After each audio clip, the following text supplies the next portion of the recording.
cross between fall and winter, and Winter. winter. And you'll wear shorts in winter, won't you? I wore shorts growing up all year round. I would walk to school in shorts in February. I'll fucking swim in February. Okay. I'll kick your fucking head in February. I'll take you to Saskatchewan and grind your face along the glassy, frozen grass. Hey, what the fuck are you so aggressive for? Have you ever played full contact football in the winter in Canada on grass? The cold cuts right through me, and I don't do well with contact sports with big guys. Yeah, it's like that Annie Lennox song, "Walking on Broken Glass." What's going on? What's up, going man? on today, guys? What's up? You haven't looked us in the eye once, dude. What's up, man? I think last time you were in here, Will, you guys did a 10-minute podcast reunion. We did. I was gone. Yeah. I feel like I haven't seen you in 7 years? Dude, I haven't seen you since the 90s, I don't think. Since the 90s. Yeah. You When we haven't didn't have gone. this whole PC thing, am I right? Say the C word. No. Say the C word on your podcast. I mean, I will. Ruin everything. Come on, ruin It only works everything. if you say cunt. It only works if you say cunt. Actually, outside of any British person, I love the way you say it. Thank you. You're the best at saying Because I it. say it aggressively. No, because you go, The British can get away with it, right? they can Sounds say nice. anything. Yeah. They use The F word. the F word to describe cigarettes. And we're not saying... See, I grew up around that. My Really? family's English. My grandma would say the F word. So when people take offense to it now, I'm like, well, Yeah. Hey, how come we're afraid to say the word when there's no cruel intent behind it? Does intent matter? I just don't like saying it at all. I don't want someone to be like, come on. Yeah, words carry power, you fucking cunt. Okay. See? I'm not. See? I'm not one of those. though. But you got a little uncomfortable. You made one of these. Hey, Everyone got quiet in the room. yeah. But, Everyone got quiet those except are for also- this. Yeah, but those are fighting words from where I come from. Where I don't come from. Okay, but wait, listen where to I this. don't come from in Sicily. Those are fighting words. You're not from Sicily. You were born on a ship somewhere. But We have no idea. I'll tell you what. I'll tell you why there's a problem with what you're saying, because I'm sitting here and I'm breathing totally normally, and I'm not. I'll tell you why there's a problem with what you're saying, and the reason for that is I'm sitting. When I called you that horrible word, you went.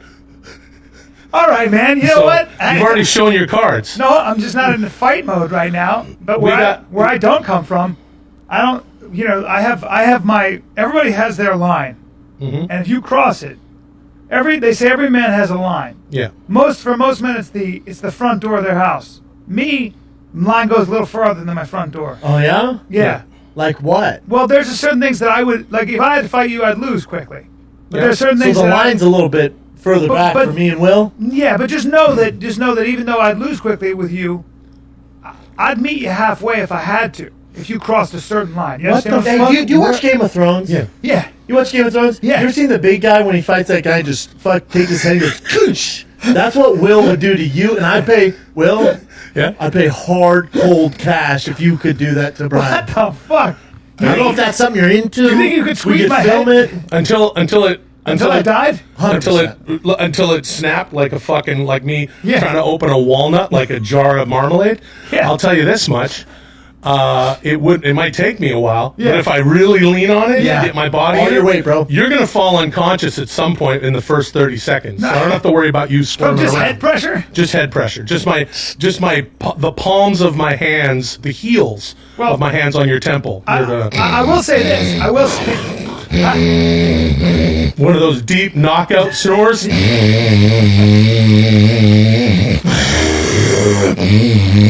One of those ugly fucking. Oh man, he's been sleeping. Has he been sleeping for wild 16 boar. hours? Or yeah, is that a hyena trying to choke out a wild boar? Is that a trucker trying to clear his throat? Well, this is what I would do if you did that to me. What? I would probably not die. I would make a recovery. I would then find a way to work my way up the penal system as an administrator until I became a warden. And sue the shit out of him? Nope, I'd become a warden of a prison. Then I would frame you in Yeah. the place that I was the warden. You would go to jail. No. Now listen. Yeah. And then I'd have you walked out. I'd have a couple of sadistic guards. Okay. We'd walk you out and tie you to a post. Run a train on him. No, I know where you're going. no, with this. no, sir. No, Why are you so shocked that I'd have to find guys to run a train on him, and he's a good-looking man, but not to other men. You know what I mean? That's true. That is true. In prison, he is a delight. I don't agree with that. This is a handsome big dude. Okay, but I don't want to run a train on him because I'd have to organize that, and I can't find. There are only so many chins out there that that are in jail. Well, he's not black, right? So I was always upset at the small amount of gay men who would have a crush on me when I used to work out at Gold's Hollywood, and a friend of mine, because you're a bear, would say every once in a while, he would say, I know someone has a crush on you, and I'd say, oh, who, and then he'd say, that guy over there, and I'd be like, I'm at his fucking league, you know what I mean? Yeah, it wasn't very often, I would be like, I want more gay attention. Well, anyway, what were you talking about? Hurt your feelings. I was doing tricep pull downs at Gold's Gym right on Cole, and a guy got behind me. I didn't even know him. Goes, get your hips under you there, and he bumped my knees with his knees and started. He goes, and get those elbows in. I didn't know him, and he was behind me, and he was spotting. Rubbing on and I left immediately after that set. I ran away after that set. I had a gay guy come up to me and go, dude, you want to get a juice? Ooh, that's pretty cool. Nope, sure don't, man. All set on juice. I know what you probably went, nah, I'm good, man. No, I went, nah, I'm all set, man. Now, I brought that up to prove a point. Yeah. How easy it is to get you off of your point. No, I appreciate that. Because all I got to talk about is going to the gym and a guy. Well, I don't want so barring going to Gold's and finding a couple of those scrubs who would actually train you. Instead of that, I would have these two sadistic guards walk you out, tie you to a post, and I'd take a wet rope. I'd soak a rope overnight, a thick, coarse rope. In oil? No, it'd have to be water, and I'd tie that rope around your head. Okay. Mm-hmm. It'd be a band around your head, and what happens in the sun is that rope would then start. It'd start to dry, and as it dries, it would tighten ever so slowly. This is the plot of Passion of Christ? Well, it may as well be because there's nothing more painful, and it would drive you mad. It would be slowly tightening. And I would watch you from the window. Take about 7 years, but yeah, as I sit it could be one way. No, it doesn't take too long. Take a while. It's a famous torture. Well, I'll tell you what would take a while, because everyone's going to find out about this because we're going to sell tickets and we're going to have a pay-per-view. It's going to be the first Fighter and the Kid pay-per-view. You're venturing into new lands and you want to make some real fucking money. Yeah, correct. Yeah, we're going to do a pay-per-view, and it's going to be you and me, and we're going to incorporate a little of the wrestling sports entertainment thing. We're going to say that it's a no disqualification match, right? But MMA rules: no disqualification and submission or knockout only. Okay. And then you're going to come at me with whatever. What's it going to be? Yeah, I'm gonna shuck, and I got considerable power. Kicks or whatever. I'd probably throw kicks and punches at you because I don't want to get in. Right, and I'm gonna swat those away and bat my eyes, and it's not gonna be fun to watch. Right on TV, you're gonna be like, he's never fought. What the fuck? I'm gonna do this. Yeah. Which is gonna be even more embarrassing when I actually do get a hold of you and just kick your legs out from under you, and then I start the Game of Thrones. Yeah. Bring that up, Chin. That Game of Thrones scene. What's the guy's name? The Mountain. And then everyone's going to go. Man with hands. People are going to go get popcorn and hot dogs because it's going to take about 4 hours of me just going. And again, you're out cold in the first 30 seconds, and then at around the 4 hour mark, you're just going to hear, and then your head's going to get views though. Collapse in. This guy at the top kills one of the Faith Militant members. No, it would right be. It's the second one Red down. Viper versus the Mountain. Rowan? Yeah, that's it. This is exactly how I picture. This is the way it's gonna now you got to fast forward because they're showing the whole scene here. We're even going to do it like outdoors like this. Keep We're going to do it going. at the Greek Theater here in LA. Yeah, I'm gonna sit on top, and I'm also gonna rent a small person to kind of play this part. You know, when it comes Brendan's to going to sit there like the Emperor. Yes. And just do the thumbs up, thumbs down. Yes. when it comes to swordplay, There we size go. doesn't much matter, does it? You'd be surprised. Size of the sword matters. So there's Brian with that shitty bowl cut, Oh no. and then here's Will. Boom! There goes all your teeth, and then here's Will. And this will take 4 hours. But imagine this for 4 hours. I gotta watch this show. Now here's Will doing this, and dead. Oh! And dead. Game of Thrones style, Will Sasso, Brian Callen. Oh no. That's going to sell pay-per-views, Will. So you start working on your and then he pay-per-views. died though, and then he died. I love that. Yeah. It's See, I'm the old rich dude. That's love me. the old That's rich me guy. right there. And then we'll rent the small guy I'll find. And you'd rock that outfit too. Yes. You get that fucking Yeah, full so that length. John Barbados, then we'll hire just some dime piece. Yes. I love her. Look at that quilted. What is that? Quilted armor? Man. Yeah. See, that's I what I wear want that to when I happen to swim. you, B. Well, You that's cool with what I that, bro? I'm not cool with having my head. You're gonna have to fill out some papers green before or we front. start. I'll tell you that right now. You might want to get your issues in order. I'm not You filling might out want to any get your papers. banking in order. You might want to fill it. You might want to get that will going. No, I'm not For the doing any of kids. that. Something to think about, though, bro. Something to think about. Have you ever had? Hey, something to think about though. Have you ever had a guy get your fingers out of my face? I had a man who was my friend who basically. This is the beginning of every Brian Callen story. I have a friend. I have a guy who's my friend. Okay. No, Lucian Story Holt. 2,521. Friend, he means he's met him 3 times. Carry on. Lucian Holt, who managed the heard of that comic person before? strip in New York City, Okay. was a wonderful man. Gave me my first stage time. Never And I was heard of very it. close to him, and he had a terrible disease called scleroderma, and he was dying. And he said to me, "I was in a position." And he said, "Well," I said, "I know." I said, "He goes, I don't have much time, because we went out for lobster." And I went, "Oh," and he said. I said, "No, you never know that." And he said, What "Well, you my guys doc, eat? no, What were you because guys I know eating my though? doctor." Oh, I need to know. Wait. We're eating lobster. Oh, okay, Oh, good. Oh, good. Good. Good. Well, the detail. reason- Go on. The Yeah. reason I say that is because he was a peculiar man who said, "I was always a tail." Thank you. Yes. That knocked the fuck out snore. Okay, so I'm sorry. Scleroderma, this Lobster with poor this gentleman. He doesn't And have he much said- time. he said he he made- said Dishonoring his once. memory by talking about what the fuck he ordered. Okay, but he was a peculiar Speak man. some- Said, "I've always been a lobster. I've always been a tail man. Now I'm a claw man." I thought that was interesting. I said, "Okay." Not And then really. he said, "My doctor told me to get my things in order." Okay, now we're cooking. Yep. Now you're Now we're getting cooking there. with gas. Now we're doing it. Now you're telling a story. And I didn't know what to say, and I said, "Here's this man dying," and I said, I lamely said, "Doctors are wrong all the time." Oh, jeez. And he said, "Not in this case." Oh, And I went, Yeesh. "Oof." And there was this, yeah. It must have been bad then. That's It rough. was. And then he died. and Died of Will, do you have any friends who died recently? Can you tell us about? Yeah.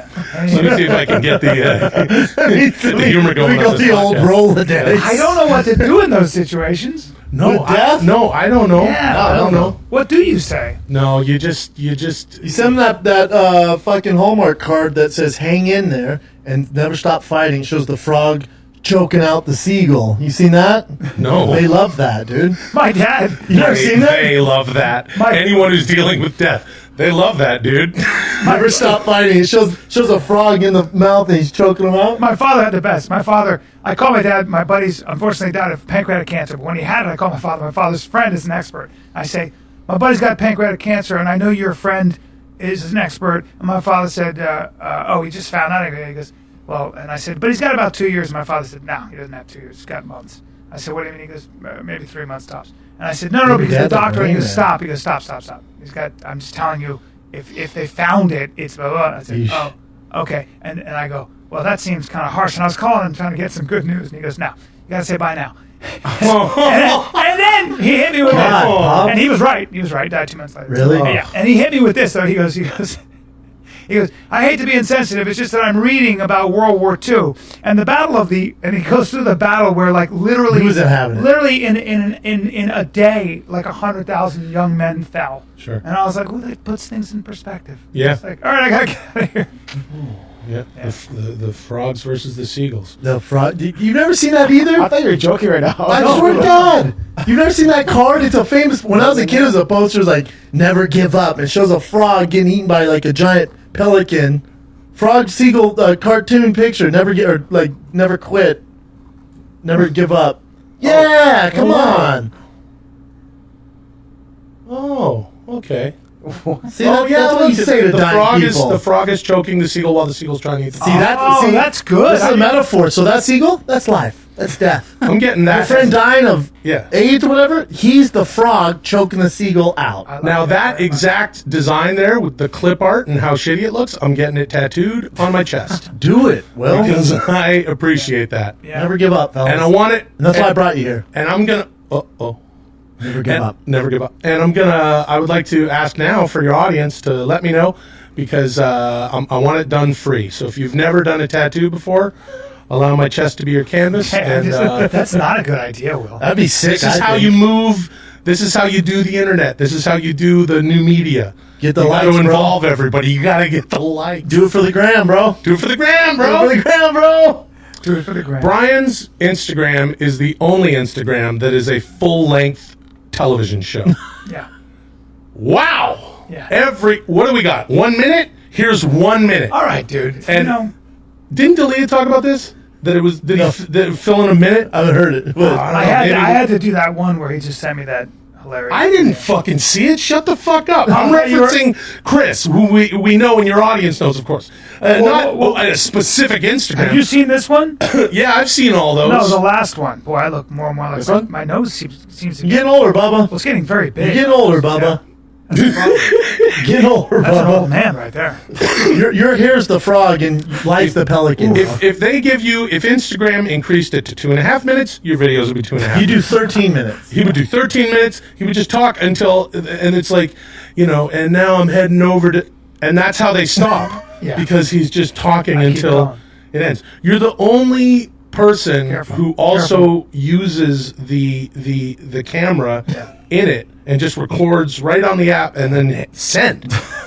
Like you no don't, editing. there's I'm no like, busy, there's no bro. like recording Bro, on I'm the on 2 TV camera. shows. I don't There's have no time. 2 takes. It's No, just the just, one take. just the he opens Instagram. No, come on, man. He That's not talks true. into it No, you're for a being minute, unfair. and then he hits send. You're being unfair. My Well- eyes. I got to get my eyes pulled up a little bit. Yeah, let's. My I eyeballs I are would like to all You watch have that. you got some eyeballs. I mean- I'm not mad at your eyebrows, though, bro. It's the one thing that's fucking thriving. I'd like to watch this one and talk about what sort of plastic surgery you should get. Okay. What? We tightened my. Got a long day of shooting, and this is what I get from Crystal Lee on a Monday. Hey, bro. I got a question for you, dude. Do you have a number for a glasses. back doctor?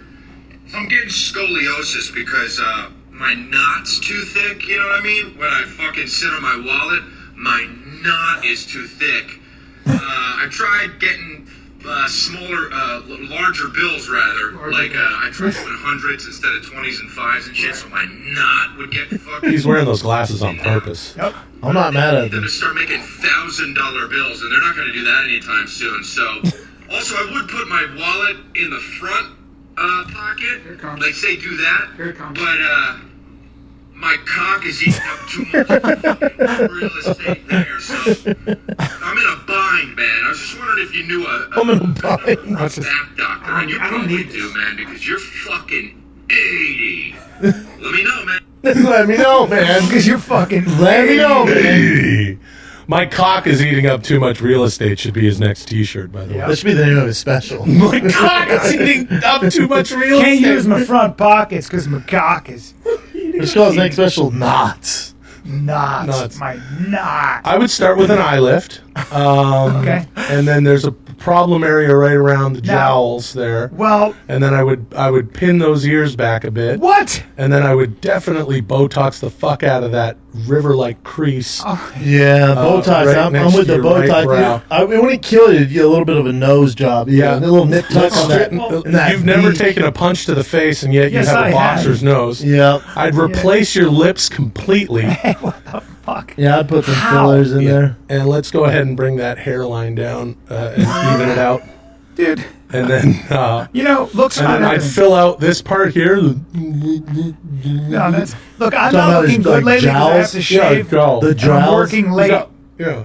You go Now, are you morphing into a bloodhound? Is that what's happening? I'm not happy with how oblong my face has become. I'll be honest, and I understand. Now, do you own a bloodhound? No, I Because they say you start to turn into your dog. start to look like your dog. don't. Well, You look like a damn good bloodhound, I own sir. a corgi and a shepherd. My face is becoming very pointy. I'm full of points. I wouldn't call that pointy. I'd I say wouldn't call that- droopy, like a bloodhound. Your face. I'm not grows- mad at it, though. Your face grows like a root vegetable. No, no. It's got lines and it takes its No, I- own. It just sort of follows the soil. No, I feel And like it I goes- have character to my face. It's a distinguished face. More like character. Root vegetable. I love puns. I love puns. I love doing comedy on your podcast and sharing some puns. All right, dude. We're wearing a similar outer layer. Yeah, we're You guys still have jackets Hey, on. what's up with your shoes? What is that? Do the male cheerleaders at Super Bowl IV wear those? Fuck! Look at that. Are those the Dallas Cowboy, the boosters, the guys who would chuck the girls up in the air are golden that they boots. had in the NFL up until Super Bowl IV when they realized, hey, no one wants to see these guys toss girls in the air. Just have the girls dance around in pom poms. how do you feel So about- sorry, Brian, you're fired. Well, can I keep my shoes from Super Bowl IV? Fuck off, dude. These are expensive. Those are Dallas Cowboys. Roger Look Starbucks. at how old they no, look, that, too. these are Oh, Italian man. made by a husband. Those are and wife not- team those called are- Golden Goose. Those were made in Austin, Texas in 1969 No, do you- because you no. wore them at Super Bowl IV. No. Do you When you feel- were tossing girls in the air and holding their foot and putting your other hand on their fanny, and they go, yay, rah, rah, sis, boom, ba, and you kept I those didn't shoes. cheerlead, all right? I was an athlete. Let me ask you this. How do you feel about men now cheerleading? LA Rams, bring them up, LA Rams. Chin. LA Yeah. Rams have two. Have you seen these boys dance? I haven't. They can dance. I bet The they night can. away. Really? I will say this. If we're going to go, if That's everything, if there's no fucking, rules anymore and everybody's just, men are women, women are men, and there's whatever, like all the fucking PC shit that's going on, right? I Well, guess the that's third one PC. I don't know. I don't think that's I will gonna say watch this. Yeah, don't make them dance differently than the girls. You want in on this? Let's fucking do it. I agree. And as a matter of fact, this to me is sexist. You really want to fucking go there? Make them wear the same shit. I agree. Don't be like, What are they well, wearing? men are doing it too because it's everyone's the same, and then make them wear their own shit. Very grateful, excited. Very excited. That's them. Ready for this journey? I don't know. They're not gay at all. Yeah, I can tell just by listening to them that they're fucking incredible dancers. Clinton Perone and Napoleon Ginny. They probably. His name is Napoleon. He can fucking break it was down. Rams cheerleading squad. I like it. I bet they can. The They can dance. binder. Even though they're classically trained I dancers, bet you will suck the skin off your dick.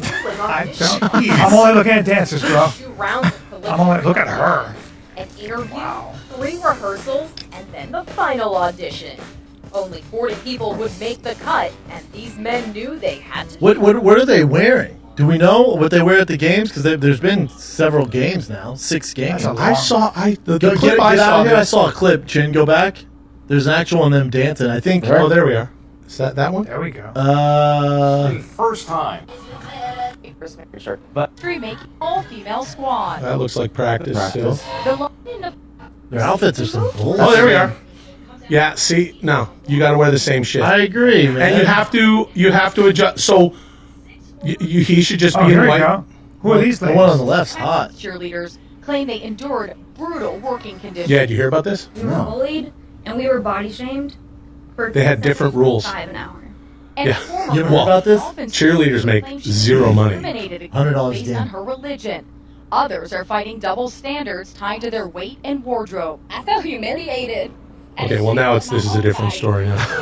Now we're not. Well, this they- has nothing to do with I that. Forget, I forget what team it was. Was it the Redskins? Where the girls they were forced to go to this thing and take their tops off? Like it was some sketchy shit. Yeah, I don't remember the team, but they had these guidelines. Is it the Redskins? Chin? you Look it cannot. up. You cheerleader. You become a cheerleader for the prestige, right? Not for the money. Yeah, the prestige. But $100 a game, and they practice like 20, 30 But the hours a NFL doesn't week. make enough money to pay them. They're Yeah, poor. they're poor. They're poor. Roger Goodell. Yeah, there it What is. did Roger Goodell make? Like $60 million Redskins. or something a year? Topless photo shoot, uneasy night out. You know, they had these guidelines. I don't know if it was the Skins, but the cheerleaders had these guidelines to where they're not allowed to fraternize with players, but players don't have those guidelines. So basically, what you had happening was the players could hit on the girls all night long, but the girls would have to leave the restaurant, leave the situation, the responsibility, which was all on them, and that's unfair. But what is fair is for the male cheerleaders to have to wear exactly what the female cheerleaders are wearing. Now, I'm not expecting a man to wear the bra top thing. That's silly. Should he be shirtless? Yeah, shirtless. And then With have a shorts. dress on and his nuts just flying out the front? He's that guy's in fucking incredible shape, and he can just wear shorts. Why is he even in long pants? Yeah, why is he in long pants? Why Look, isn't he Daisy Dukes? If I'm at a game and the cheerleaders come out and I'm watching, oh look, she's lovely, and if you're on the other side of the fence and you're watching this guy, I wouldn't want to. I see guarantee him it's fully clothed. because if the average bro who sees that wants him in long pants.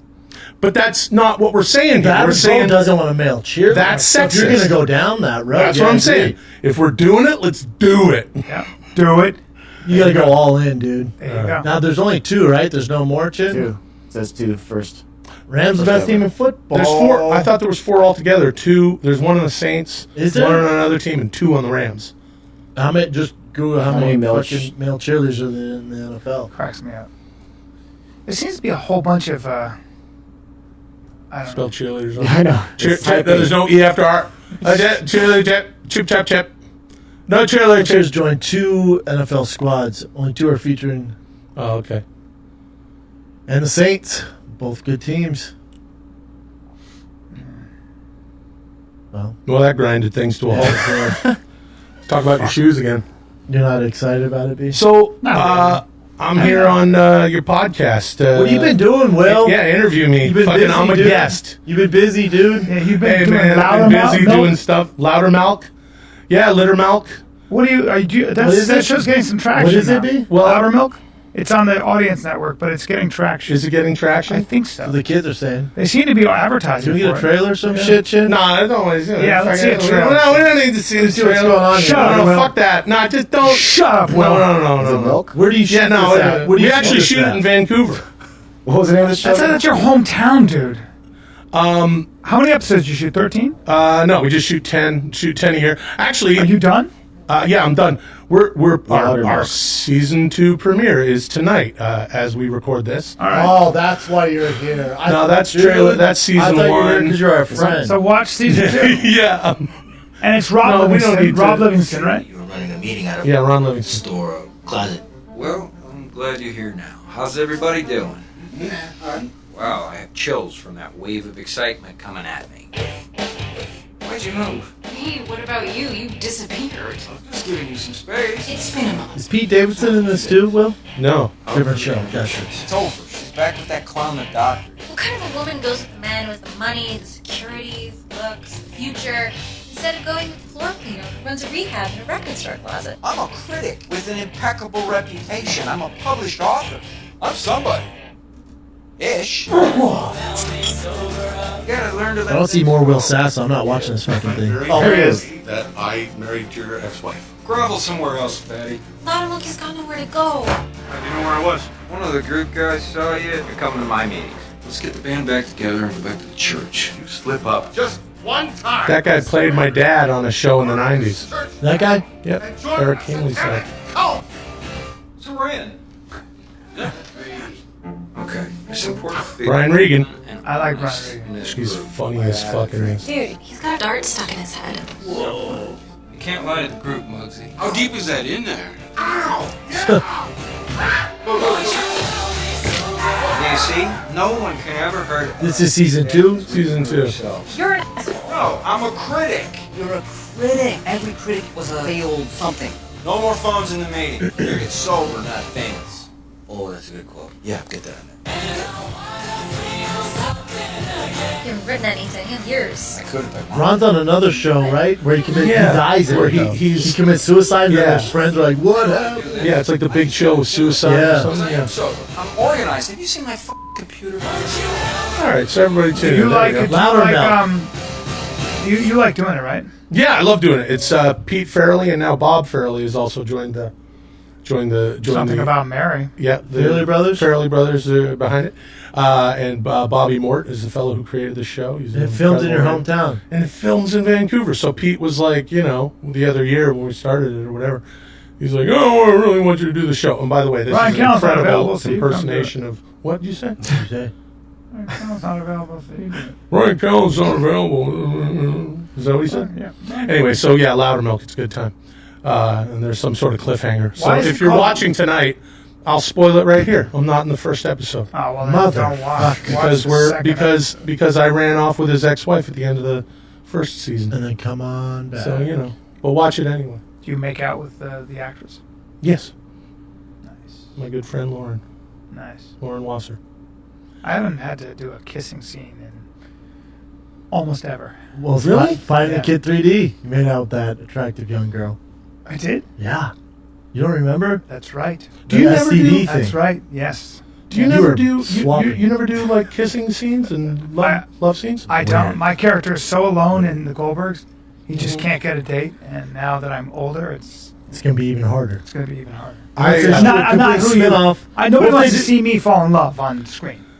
I'm always the idea. I'm always doing kissing scenes. You know, man, I don't know if that's I'm true. always married, and I did doing them all the fucking time is what I'm doing. You're doing movies too, right, Will? And in movies, yes, and in movies, I'm always kissing in the movies. Yeah, get your hands right in his face. And sorry, that was a mistake. Hey, I don't like that. I didn't mean to do that. Don't be rude. No, I was just gesturing, and then. Hey! Sorry. What was the Super Troopers 2? Super Troopers 2 was, that was came that the out. last movie? you I did? didn't No. kiss anybody in that. No, I did some movies. I did some movies. Because I'm always this year. asking Brian, I'm like, where the fuck's Will, man? He never hits us up. You're anymore. never He's like, around. he's on set. He's doing movies. You've been gone. You think I've you're been better gone. than us, bro? You actually moved out That's of the LA. vibe he has, right? No, Right? I don't. No. You think you're cooler than us? You should No. just rent your place out in fucking. Give it to Brian. in Las Vegas. Give your Look at that fucking picture house to from- Brian. from the year 2000, where I freshly Is that lost Dick a Cheney? bunch of weight. Look at my fucking head. My God, I'm old. Yeah, no, I shot Boss Level with your good pals Frank can't wait for Grillo and that Joe movie. Carnahan. Oh, that's And, right. Worked with Mel Gibson. Carnahan says it's the first movie ever where you're in frame and Mel Gibson is out of frame. In focus. Yeah. Yeah, he did this shot Sorry, man. where Mel Gibson is like completely out of focus. He goes, yeah. And then he's like, anyway, fucking. Mel Gibson was singing your praises, by the way. Oh yeah. Yep. Oh, he was a Pretty fucking cool. sweetheart. to In a work way, with, that's kind of actually. that's a good marker in your career when Mel Gibson is talking about how good you are. That's nice. It's not a bad thing. Yeah, he was No great. shit, Mel Gibson. That's what I say to him. You know? No shit. Mel No Gibson. shit. I'll tell you, Mel Gibson and I are in pretty much every scene together, and so they would sometimes. Did I tell you this? They'd sometimes break us for lunch at the same time. And my favorite thing was one day we just went to lunch early, so we're sitting there talking about whatever, and there was they were doing like fucking steak and shit over there, and Joe has a wonderful setup, and so at any rate, cut to us sitting there, and I'm digging into my steak, and we both eat it the same way, really raw. How raw, dude?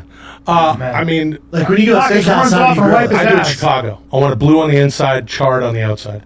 I want it. You want it crispy on the outside, crispy on the outside. lukewarm in the middle. Yeah, it could be even a little. Yeah, Cold? like room. Oh wow! Do me so room. it's pretty gushy in the middle. I want Like it to a see sushi. like a barn fire started and it's 1,000 degrees and a cow runs in there to save her calf Real quick and get out. and then gets out and just is totally raw on the outside but has Is that 5th degree burns. No, that's too much for Will. Yeah, Is it that's called way Rear too- Plus? What?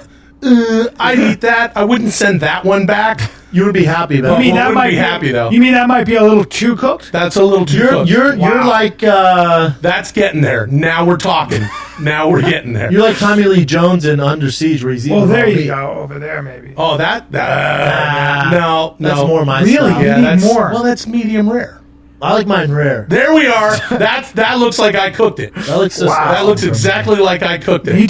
take it super raw in the middle. Yeah. You and Mel Gibson were the steak that way, so you bonded over it And he was eating it. He was ripping it apart. like an animal. Like just would rip off a piece because it was so perfectly rare, and we just think, and we'd be talking and think, and so pretty soon I put down my fork and knife, and I'm like, My I gotta hands. eat it. I gotta eat it. Like You got the Mel okay Gibson. to go hands. Yeah. I like when everyone goes fuck it. Like when me and Brian eating sushi, is it the right thing to do? No, but Brian will take his fucking hands and just Yep. grab the whole thing. the whole thing, Like a bonbon. and then you Like a start bonbon. doing it, and Yeah. it's so much easier, isn't it? Yeah, I just pop it And in then my I mouth. started doing it. That's when you know. That's when you know you're friends with someone when you can go and You can do that? eat at a barbecue place and get fuck and get all get it everywhere. What? What?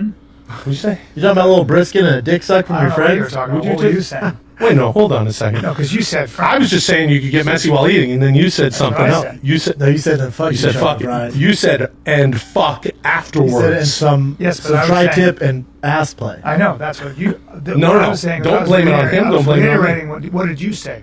I said you could. I barely got it out. I said you can eat with your friends, you can get messy, and then you can fuck afterwards. Right, and that's exactly what you said. But I was finishing what you're saying. We were talking about just having barbecue, then you want to have barbecue and fuck each other. No, because I heard you go and then I finished the sentence. No, well, okay, all right. Anyway, well, now this is that's now it's not about Mel Gibson and the way he is. All right, okay. And then the point is, Will, you've been busy. And then I did some other stuff. Yeah. It says Three Stooges. No, that's fake. That's never gonna happen. Yeah. Do you wish it would happen? 5 years ago. It's a solid movie. Right, it's fun. Busy. Well, no, just it's like I mean, I'm 61 years old. I can't be expected to do all those stunts and stuff now. Yeah. We shot that movie in 1985 when you were kids.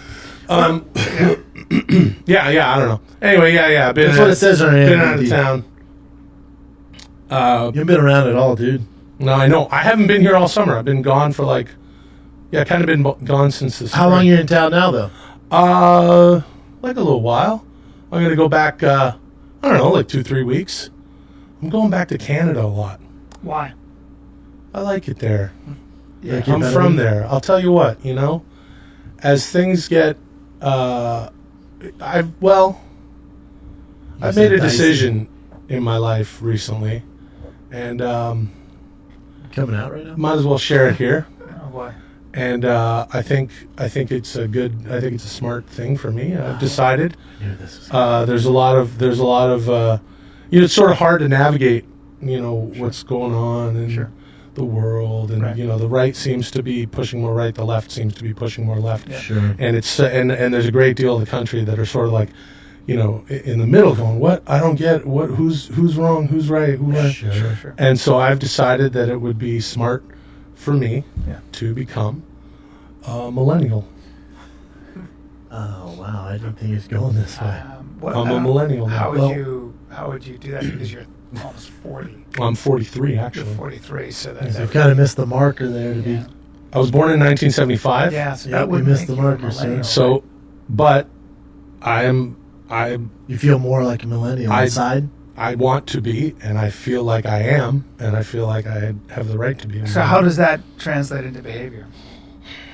Well, I just basically sort of, if I'm wrong about shit, it doesn't matter. Okay. That's one thing. You can quiz me on politics right now if you'd like. You could Did talk you know about that Stormy Daniels has to pay all of Trump's legal fees? Yes, I did know that. Do you know she's doing porn again? Oh, I did not know has that. to probably now because she's got to pay all of Trump's legal fees, which is not. I think he had a team. I wonder how much that is. I wonder what that's going. That's. Oh, by the way, let's abandon the millions. Let's abandon. Well, because she. I was just going to say, let's abandon the stupid millennial bit. I want to talk about this. Yes. Let's do that. I got you out of it. But you. You know what I'm saying? This is fascinating to me because the defamation suit got dismissed, and now she's got to pay because she. Yeah, this is she did sign that non-disclosure thing. So now, what is this now? That's her. How much she was seeking? $75,000. 130,000.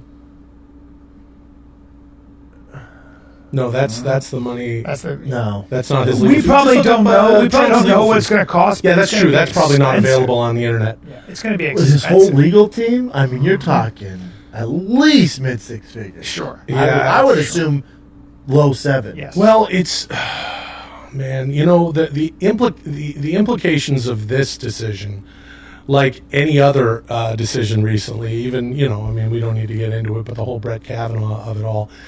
There's all these other implications for it, especially in the middle of this Me Too movement and sort of this this rift that's happening between some women and some men.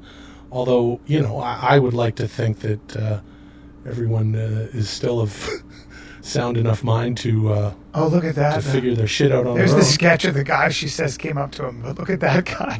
How about the fact that he called her? How about the fact that he called her horseface?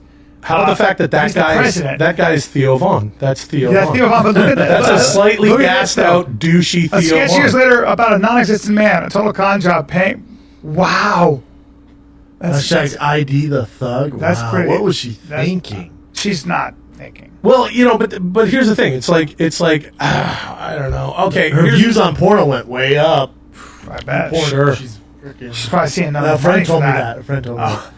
Yeah. A friend of like a Yeah. friend of friend. She's seeing Is that how you found that out? A friend But told when you, Michael, talked to you about when porn, Michael just openly Avenatti, offered that? when Michael Avenatti said there's a tape, and all that, and this is a warning shot, it was all bullshit. Yeah. Well, look, okay, all right, here's what's up. I don't know. Fuck, I shouldn't even. So it's like this, right? Fuck it, I'll bail on it. No, I'll say it. No, it's okay. I don't, whatever. I'm not trying to pass judgment on Stormy Daniels or fucking, what's his face, the president. But you can't, they hold too much influence. People everywhere are going to look at this decision and then think, oh, okay, well, if a guy is shitty with you, you can't really talk about it. Not that, and that's not the case. She had sex with the president. She wanted to, or Donald Trump, or whatever. Yes. It was an arrangement. She thought she was going to get on. She also got paid $130,000 to shut up to stop talking. Which those NDAs are garbage, obviously. They do nothing. Well, they do nothing unless you want to jump into court, and now she's in trouble because the signature is a signature. Yeah. If you agreed to something, then a court of law is going to say probably you agreed to notarized something. it, and probably with a witness and all sure. that. So. And he's the kind of guy who will sue. He's sue happy, and that's changing the public, our societal opinion of how that works. I mean, it used to be very American to sue someone, but now it's getting out of control. If you're My Trump, point is this: you kind of want to sue. If you're like, what the fuck? He's been doing this forever. He doesn't. Trump give a likes to shit. fight. He Trump's been fighting loves forever. it. He loves He scored 2 victories. I feel like he scored this victory, with this whole Stormy Daniels thing, and then then Elizabeth Warren. How about Elizabeth Warren, who was at Harvard Law School? Thank you. Hold my hand.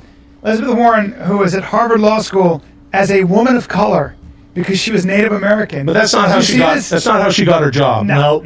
But it just cracked me up. She's talking about it. You know what? And now I'm talking out of my ass a little bit. 164th Native American. The Cherokee No, Nation she's was 1,000th, less than 1,000. Indian, gentlemen. But also, Cherokee Nation was like, "Who the fuck do you think you are?" That's true. That is a white woman. Fraud. The Cherokee Nation, the chief of the Cherokee Nation said that a DNA has nothing to do with who a tribe considers a citizen of their tribe, and a DNA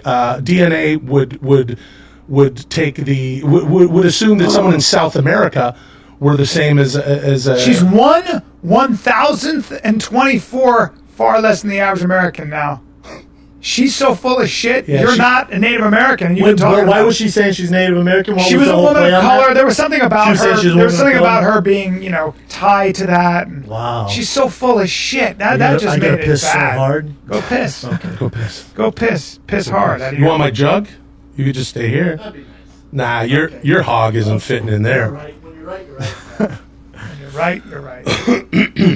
Yeah, no, it's a problem because she sort of picked a mountain to stand on, and it didn't make much sense. Like, shut the fuck up. Like, what? Well, how dare you? Okay. First of all, look at you. You're not Native American. The whole point of being, like, when you talk about being Native American and what you faced or whatever, people do discriminate a lot of times on how you look. She couldn't look more white. She's whiter than anybody in my Italian That's family. true. She's more. So what the fuck are you talking about? She's more Dutch than a windmill in Holland. Something white. No, yeah, windmill in Holland. Yeah.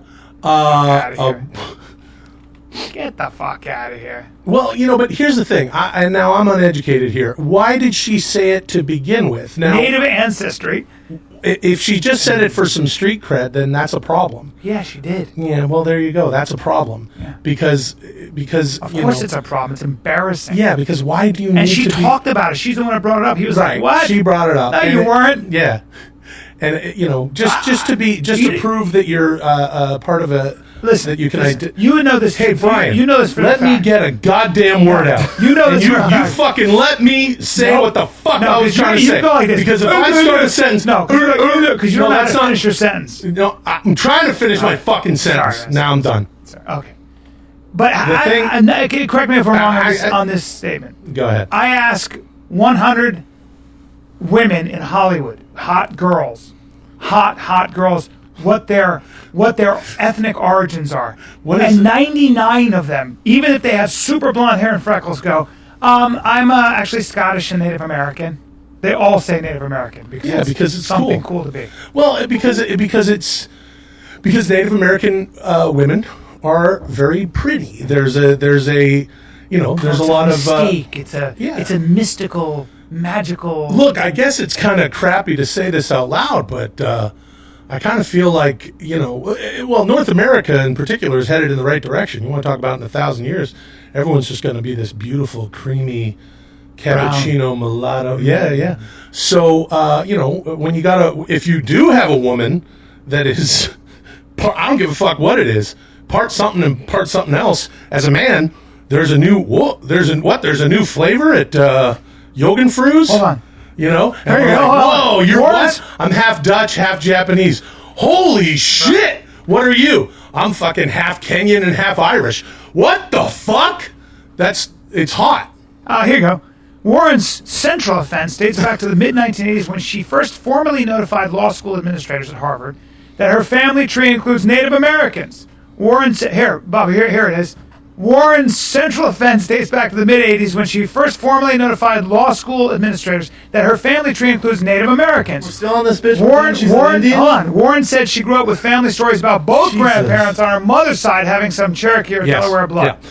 The story was that her father's family did not want her father to marry her mother because her mother had a substantial amount of Cherokee in them, and so there was this idea that it's like, no, you can't be together in this Romeo and Juliet thing. Now that's romantic, and she obviously heard it from her family, and she can't assume that her family was lying to her, so she took this all the way to being, you know, to working at Harvard. She officially notified her. And I don't know which school it was, but the administration of one of these schools, I can only assume it was Harvard. Harvard and the University of Pennsylvania.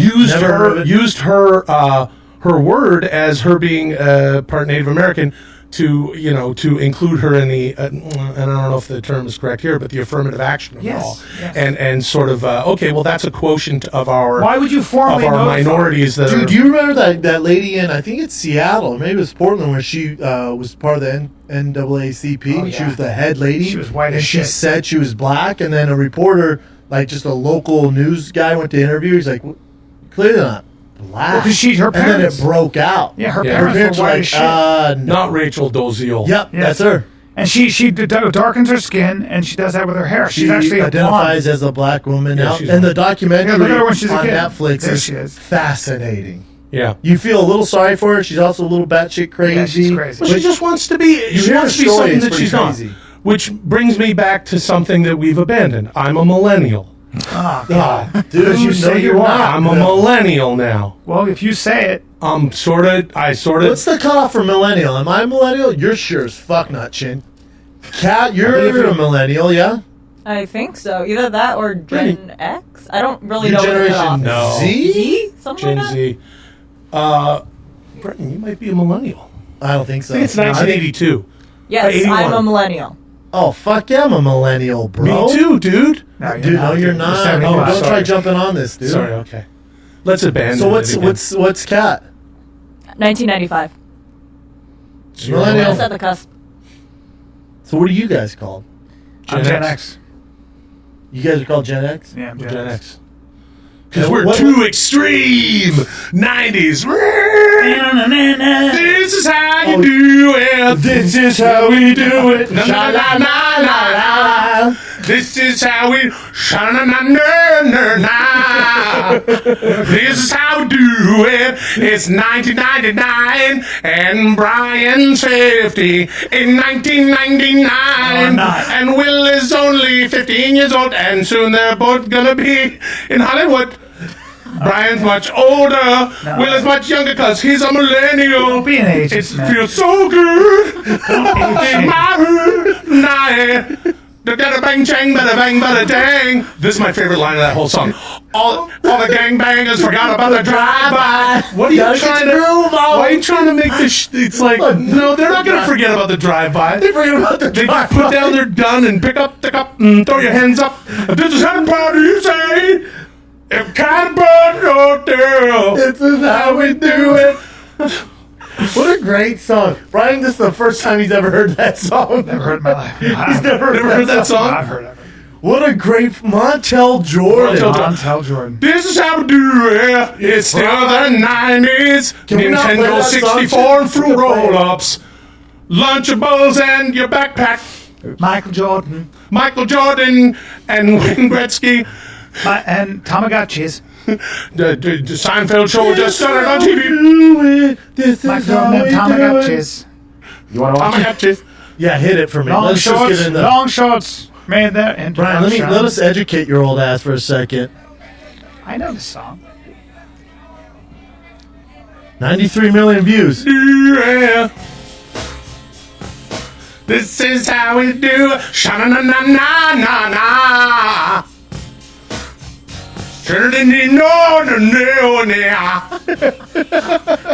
Ah. God, he's so cool. It's Fighter and the Kid. It's a podcast on the podcast. Brian Schuster from Super Bowl 4 when he was a male cheerleader with the Dallas Cowboys. It's hard being R&B singing and trying to be tough too, isn't it? It's easy when you look he was like 6'9". All they said was 6'8" he stood or whatever. He was that tall? I've heard this song 10,000 times because I grew up in this period. Hey, 20,000 dislikes. Who the fuck put dislike on this song? 93 million. I'm responsible for 15,000 of those. I was just like, nope. I wonder what he's doing these days. Yeah, I went to house parties in 1995, so I've heard this song Non-stop. Yeah. Classic though, really. So, remember Jock Jams? Yes. Hey, all those songs on there. All the songs from like the stadium. Yeah. Woo! Woo! Bring up Jock Jams, Chin. Jock Jams. Chin, you know how old do you think Chin is? Will? We talked about this before, right? 22. Thank you. Thank you. That's right. 22 years old. Exactly how old he is. Jock Jams. Do you remember any of this stuff, B? Jock No. Jams? It was all Maybe. from like stadium songs. Really? Yeah. You want to play one? Sure. Kat, you're way too young for Jock Jams. Like, if you're an athlete, you'd listen to it before games or something. Oh, yeah, I've heard All the songs from the stadium. Yeah. Whoop, there it is. Yeah. It's just all in there. It was all these hits, man. Jock I just Jams. put in my CD player and go walk into school. It's like you're at the fucking McNichols Arena. Oh, all right, Will. Yeah, guys. Oh, yeah, all right. Just a couple of two gays. There we go. It's a big bear and his little twink. There we go, boys.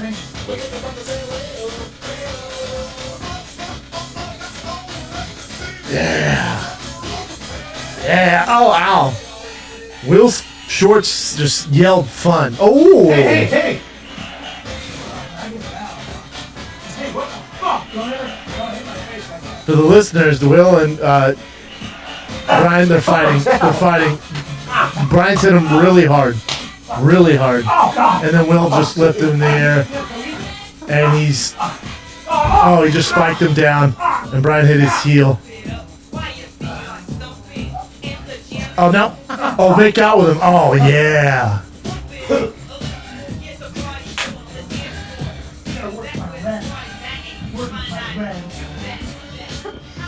I like your short. Out blocked. Good block. Thanks, sir. On a dance tonight.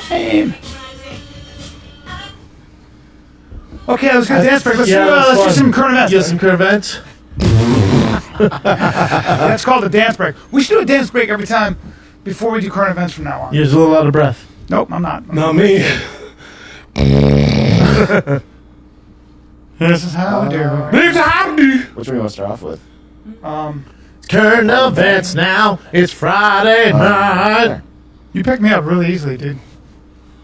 Cats. You don't weigh much. This was fucked up. Yeah, that's I saw super this. fucked. This was fucked up. What happened? Kat, I haven't heard about it.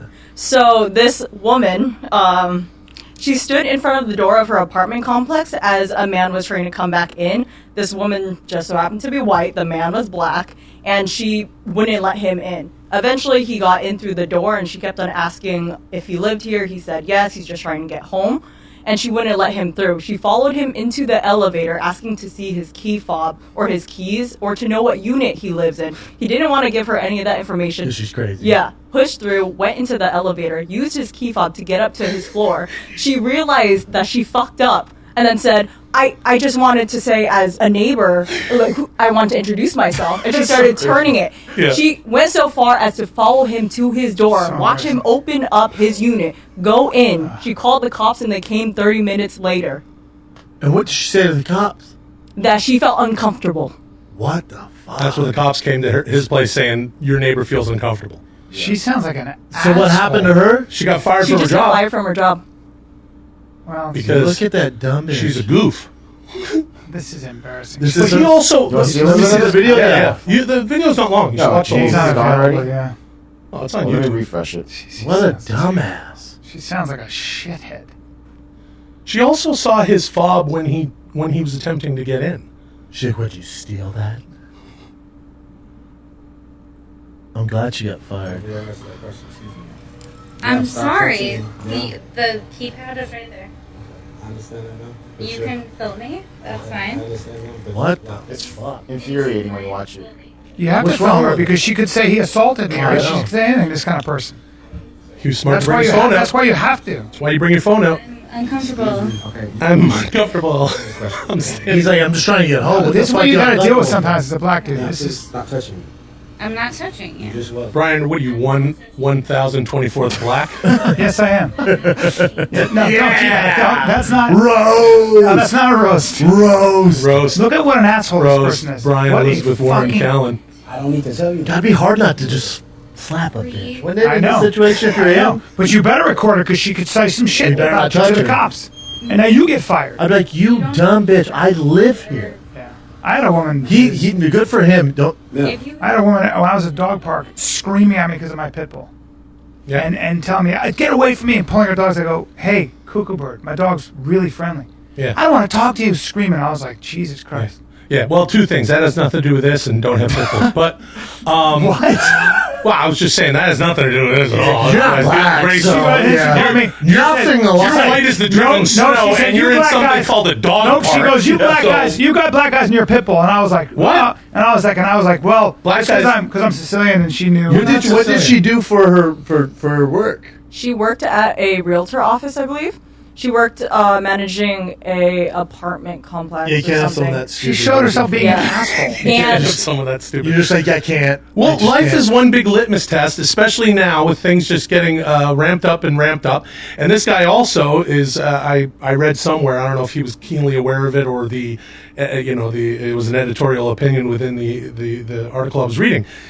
That he was also worried about. There was this situation that happened not too long ago where an undercover cop came to her home, thought she was in her own home, I know. opened the door, Shot and her. there was a black man in his home, and she shot the She fucking wasn't an guy. undercover. She was a regular cop, and she shot him. Never said she was undercover. And we can go back and listen to that. And, Didn't you? Nah, I didn't say that. She was off duty. You said She undercover. came home, didn't say undercover. I didn't. So she And was off duty and then shot came him home. on exit. So this guy, I don't know, again, I don't know if this is something that he said in an interview later. It doesn't matter. It's the truth. This is the sort of shit that people are. It's crazy. That people are dealing Well, with. how about- Not you, No. not you, because you're When more we're at the Dutch. dog park, No, same I'm thing not happened to Dutch. Brian. You're more Dutch than Elizabeth not Dutch. Warren. Hey, Brian, the same thing happened to him at I'm the sorry, I dog got a little. no, you don't do that on my own saying show. that- Hey, I'm you sorry. don't do that on my own I'm show, just bro. trying to make a point. Keep pushing the mic into my face. It's super disrespectful. You are very. Hey, what you're, the fuck, bro? You're more Oh, arrogant. that's 4 times. I'm warning, not a fifth. You dude. got. Not a fifth. You've got. I bet you've got. Not a fifth, dude. Dude. Don't do You've it. got blonde hair like Stormy No, Daniels I has on the don't. top of her head. No, I don't. In your I'm anus sorry. because you're Dutch. You're fucking Dutch. Turn on the Jock Jams. John James.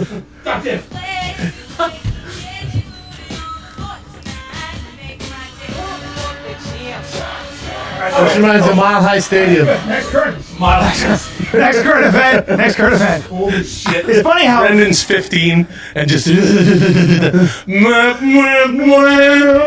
if we get into any more fights, you have to Your play. brother's stealing just your play Jock fries. Jams, and it'll get me into the. Wasn't Carl that Mecklenburg. dissipates all kinds of aggression. Done deal. Music just takes all the aggression out of the air. Amber Rose allows 5-year-old son to curse, but wishes he wouldn't use the N-word. So Amber Rose came out in an interview saying that she doesn't want her son to say the N-word, which got picked up from Wiz Khalifa, and she would much rather him say fuck. She also goes on to say in the interview that she wants to give him the sex talk as soon as possible and that he will know how babies are made before he knows that Santa isn't real. She wants to be the type of mom that stocks condoms in the house just in case. Oh, she's going to be the cool mom. Yeah, like the mean mom. Kids know that. Kids already know that. Well, lots of kids know, and for years and years, parents have been saying, this is how, when a mother and a father love each other very much, they get together and they are amorous, and later a baby comes out. That's how. That's how Brian's. But this is what your white as shit parents would sound like. Don't say that. My mom is Sicilian, and everybody knows that there's foreplay. I'm going to teach my kids about foreplay. Got to have some foreplay. First. I remember a good buddy of mine. He was like the first one of my friends to have kids, and so he was like 22, and he had his first boy. And I remember we were hanging out, and the boy was like 5 years old or something, and I said the F word. And I'm like, oh, sorry. He goes, oh, I don't give a shit. Everyone's so worried about the fucking F word. It's just fucking language. Who cares? I'm worried about him seeing, and then violence, this or that. I think that's wise to say, well, don't want you using the N word, but you can say fuck. I don't know how any kid, as a millennial, I'm speaking as a millennial here. I don't know how any kid avoids any of this stuff. I was having a conversation, I don't know why I'm thinking of this, but years and years ago, this guy, he wanted he thought we needed this shot of boobs in the movie. I was like, we don't need that. And it's like, no, well, it's R-rated. I'm like, you're in the past. You're thinking of like movies in the 70s. Kids don't need to see boobs on the internet. No. They can see arcing ropes of jizz or boobs in a movie. They can see the craziest arcing shit. Ropes of jizz. Well, you know that. You're addicted to porn. Hey, don't do that. Don't do that. And so I'm warning you, bro. Kids can see anything. Time. You think they can't hear the F word? But not me. I was naive, and I grew up in Canada, and I thought. But you just said arcing ropes of jizz, bro. Yeah, now don't say because I'm like 25. Because I'm a millennial. You're not a millennial. There's research out there though that there's something about you should allow your kids to cuss or be around the ones who shelter their kids with cuss words. There's some research. I don't know what study it was. But you mean where boys get bored of like they almost get bored of sex? Or like no. Nope. Not even close. No, I'm talking about where if you like shelter your kid with not allowed to cuss, it actually harms them more than it helps them. Sure. I think that there's a lot that kids should learn on the school ground. I'm not even joking. And then parents should be there to clean it up. Now you guys have children, I don't, so I'm just going to speak out of my ass. But having said that, I'm only 19 years old because I'm blind. Okay, but the only thing is that kids now, they say, what's different is that parents not only are helicopter parents, they call them lawnmower parents. Oh, no. What's a lawnmower parent? So a lawnmower parent is the parent that gets rid of all obstacles as the kid's going through life. Yeah. Talks to the teacher, makes the grades better, does everything for the kid so the kid never really encounters. And more importantly, they get out kids into the world. Kids have literally no unsupervised time nowadays because everybody's afraid they're kidnapping and everything else. So back in the day, kids kind of had to figure things out, including bullies. They kind of had to figure out, I'm getting bullied, but I got to figure this shit out. Yeah. Now it is, we've created sort of a lot of parents have created, this sort of lawnmower effect, and it's not good for the kids. The nest effect. Yeah, it's not good for their development. Did I ever tell you the story about problems on their own? Ever tell you the story about my older brother when some kids came to the door? No. So I got into a bit of a tussle in elementary school, and after school, these kids come to the door. Like 4 or 5 kids. We're here, and they knock on the door. My older brother answers the door. Is he a big guy too? No. He was especially then. He was a svelte soccer player, and he goes. They go, we're here for William, and he goes, and he could tell that they were like some salty kids, and he went, oh okay, hold on a second. He went, William, your friends are here, and I went outside, and he shut the door behind me and locked it. Wow. And then I beat the fuck out of all 5 of those kids. Well, no, seriously, what happened, Will? I think we had a chat with the kids. We didn't fight. But they just that would be funny. But I was I beat the shit out of all 4 of them. Yeah, they woke up in my fucking hedges with broken jaws, every single one of them. I put 2. And I went to juvie. What's wrong with your fucking brother, I don't know. He leads by example. He wants to. There's there's a Quan to the world, and he wants me to go through the, because I was a millennial, and he's like, here's how I'm gonna. Are you and your brother close now? Yeah, the family's all close. Everyone's great. Anyway, what's going on now? What else you got? Well, there's a reason right here. What? Right here. For kids to cuss, so they only have so many tools to express when they're angry or frustrated, so they'll either scream, kick, or bite, hold their breath. Yeah. When you cuss, they stop doing that. So if you let them cuss, there's a way to express I'll tell you what, their words. when I was another tale from my youth, because I grew up actually Italian. I'm 100% Italian. Wow. Unlike I've seen the videos on your Instagram with your mom. With my mom, she still has it. No, we're not. We're from Napoli, from southern Italy. And the old man, I got my older brother and my older sister. The old man used to make wine, and there was always, actually, me and my sister were watching some old, like 8mm films. Every single birthday of my brother and sister in the late 60s through the 70s, there was a bottle of Johnny Walker Red on the birthday table, like somewhere near the cake. It was very funny, year after year. Booze became demystified to me, because if I wanted some wine, my dad made wine. I could pour a little in my ginger. Yeah, there's no The French are mystery that to way, it. the Italians are that Yeah, way. it's very European, which you wouldn't understand unless you're in fucking Holland, Hey, because dude, you're Dutch. don't say I'm Dutch. You're gonna make me mad again. What else you guys got? You know what booze? You know what you drink? What? You know what your drink of choice is? Be careful. Dick. Be careful. I'm going to tell you right I now know, what you're. Be careful. I'm just saying. You Now I'm at enjoy the a beverage. Yeah, now I'm at the end of my rope, and I don't know if he's gonna play. Johnson. You like a beer stein? Yeah. Full of. Watch it, bro. Because I'm telling you right now. Get ready for telling you Jock right now. Jams, yep. I'm telling you right now. Watch Okay, it. I'm just saying. Saying what you prefer to drink. Yeah. Watch it. A beer stein. Okay. Full of hollandaise sauce over ice made of deer blood. Because you are white as shit. Fucking bullshit. No, Jock Jams are on. Whoop, there it is.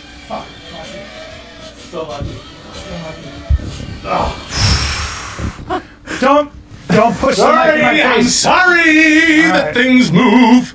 All right. What else you guys got? There you go. So this 28-year-old man went from Florida to Chicago to find his ex-girlfriend's new boyfriend. He hit him over the head with a tire iron and then proceeded to carve his name into the new boyfriend's thigh, cut off his dick, and threw it over the fence. Jesus, did the guy die? No, luckily a passerby found him, called the police as well, the ambulance, and he is alive. However, he does have permanent brain damage. Brain damage because of The tire iron, yeah. And no longer a And no dick. Mm-hmm. Wait, they weren't able to put his penis back on? We have no update. The one thing I wanted to know. That's the only thing that could have They threw it happened. over doesn't a work that fence. way. It doesn't work. It does work that way. John Wayne Bobbitt. Oh yeah. Out of the No, car they window. used his thumb. They used his thumb. Okay.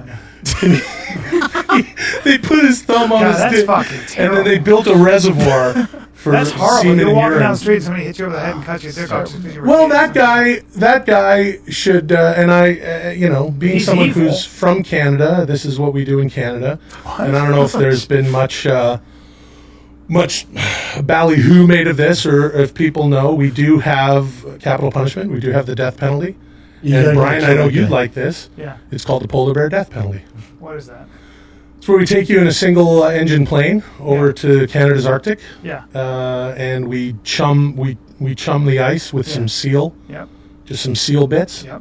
and then we leave you there. Yeah, and put you That out there. sounds nice. Put you out there in but you're warm so that you're going to stay alive for a little while. Oh yeah, they But give then- you but they give then you all sorts of Big White shows up The old and he sees you. Big Yeah. White shows up and sees you. yeah game over. Pads out to your iceberg, which has Yeah. happened before. yeah And and takes you to the other iceberg and eats you up. yeah, and I know that Brian and Brendan. I know not only have you seen this footage, we've probably watched it several times right here, where the polar bear pulls a 800-pound walrus out of the water with his jaws and turns him into something akin to that actor with the mountain on the Game of Thrones. that's Correct. And that's what this guy deserves. He deserves to be eaten slowly, dick first, by a polar bear. Jesus Christ. He is What else currently you got? on bond for $1 million. Never getting Well, out. He's fine. He's I've got it. I will pay his bond. He's a good American. why? Jesus Christ. Because he's a fine American. Why? Because his horse face girlfriend had sex with another man, and that is something that he's All right. opposed to. And And- What else? Next you got? is current event. This is just gonna bail on bits. I'm millennial. No. So there are some cities that are enforcing a trick or treat age limit, which is 12. Yeah, because teenagers they wear masks and do some shit. Mm-hmm. There are quite a few I like cities that. who have this already in place, but nobody ever enforces Does it. LA have it in place? I don't think LA has it in place, but this specific article cites that there are certain residents in certain neighborhoods that feel uncomfortable when a 6-foot-tall kid comes Agreed. trick-or-treating. But I mean, where I'm Yeah. from, that's like a 13-year-old Samoan kid. Maybe. That's true.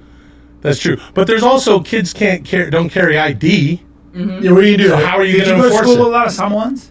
Yeah, a lot of say- Samoans. I'm sorry. Samoans Don't say and Tongans. Samoans. It's just that I have friends from there, and I'm a Samoa enthusiast. And Well, that you are, but don't say Samoa. You knew a lot of Samoan. I'm not giving grown kids my candy. I'm like, dude, get the fuck out of here. This is for the kids. What are you doing? Go buy yourself a fucking Snickers bar. How old are you? There's no way. I'm giving out sandwiches. And anyone I'm who good at violates this, I guess, I don't know if it's necessarily a law or a policy, can be fined up to $100 or time in prison. Jesus. Or Christ. they will have to pay the legal fees. Or Stormy Horseface. Daniels. Oh, jail, not prison. Because Prison's a they little hard talked work. about That's my good. mushroom dick. But if they're younger, Your they're move time. juveniles. So, all right, what else you got? Speaking of Harvard, I think you guys have talked about it here, or maybe Joe Rogan's talked about it, but the lawsuit against Harvard for discrimination against Asian Americans was filed yesterday. They did the same thing with Jews in the 50s. Mm-hmm. Because they're scoring so high that all Harvard's becoming all Asians, right? No, there are barely any Asians in Harvard. They weren't letting them in. They weren't letting them in, and the reasons why they said it was that they added a new criteria to the application process, which is a 1-hour interview based off of your personality. Yes. So they're keeping people out based off of personality points. But they're They're also going to make the argument. yeah, that's their excuse Harvard for will it. Asians also are make the born. argument. No, Well, I'm just kidding. No, but Just kidding, guys. to be Asian American, you had to score, I think, somewhere like 450 points higher than a black applicant. Yeah, we don't Yeah. get help from affirmative action. Damn, It helps. that's crazy. It goes against us. Yeah, There are 45 million ethnic Chinese, just an example, worldwide, and they have done very well, but they have not had an easy time of it. They just Got a haven't. personal rating score. So basically, they're just coming in and be like, all right, you're Asian, you're not getting in. Yeah. Mm-hmm. Courage and likability, all that UCLA stuff. They did the doesn't same have thing that with problem. You walk UCLA around there, does it's not university, have lots of Asians. Yes. They're killing it over there. Because it's a culture that They're doing puts well. education at a fucking premium no matter what. How many Asians do you know, especially ethnic Chinese, who play an instrument fluently, Zero. get straight A's Zero, and all Brian. that? I know zero. They You all know do. some? Yes. That's a fact. That's a fact. You play the violin or the piano fluently and you'll get straight A's. Work ethic is everything. What else? I've you read a got? book about it. Learn a classical instrument. Do it. That's what I- Well, Get Harvard into also Harvard. Harvard puts a lot of, and they just did a study on this. A lot of emphasis on sports. If you're a good athlete, you're way more likely to get in than somebody who has better grades. Yeah, On top like of that having Harvard grades. football team. Those They're guys studs. are always So many of them go to the NFL. Yeah, and that Guys- Harvard basketball team is always in the final Guys, four. don't mock my point. All right, man. All right. Next current event. All right. You're so lucky. Oh.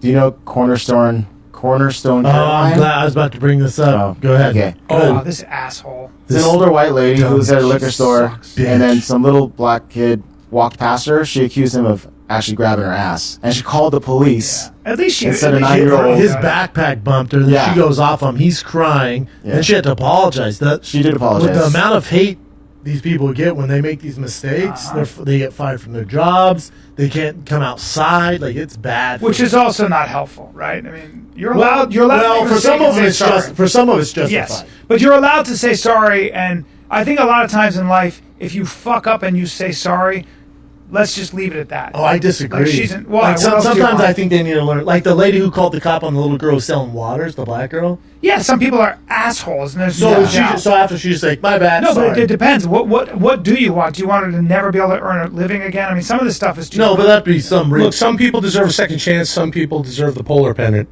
correct. Polar bear penalty. Yeah. And that's the scale. It's from sorry to your guts Yes. frozen And there's against an somewhere in iceberg. between, yeah. Somewhere in Well, between. I'm sure now she's okay, but that other lady, like, who called the cops on the little girl She selling got- water. she got some Oh, shit. dude. I think that there's that's appropriate in some ways. There's that much of an asshole. Yeah. There's a lot of obviously there's a lot of crazy shit going on nowadays, and I think that all of this can be couched under one tenet, one way of being. Yeah. And I know, and I'll bring it back to what up. we were talking Wrap this about up. earlier. Yeah, wrap us up. Wrap up what I'm saying right now. Wrap up the whole. Wrap up the whole thing. Yeah. I think what you could say, in general, to get through life, and I say this as a millennial and Canadian. I'm also an American citizen, so I believe I'm able to say a lot it here. of boxes. Which I don't. I check a lot of boxes. I'm also 1,024th Native American, and I think you could couch this all again with this guideline: don't be a cunt.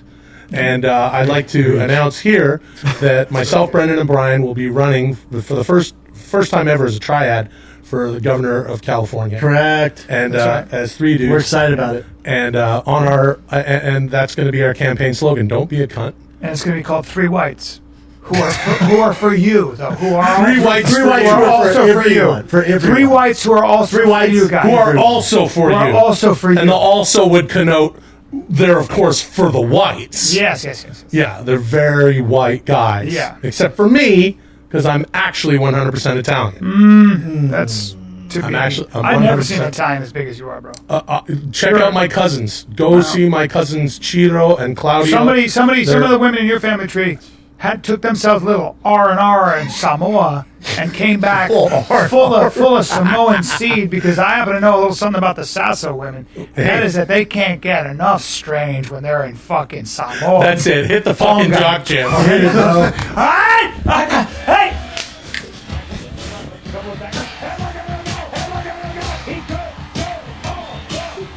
Sign us out, Brendan. Alrighty then. This is the Finally Kid with Sasso. We're out. Today's episode is brought to you by Gray Block Pizza. Gray Block Pizza, it's exactly what it is, man. It's a pizza. You knew that. Gray Block, 1811 Pico Boulevard in Los Angeles. On the way to the beach, Gray Block.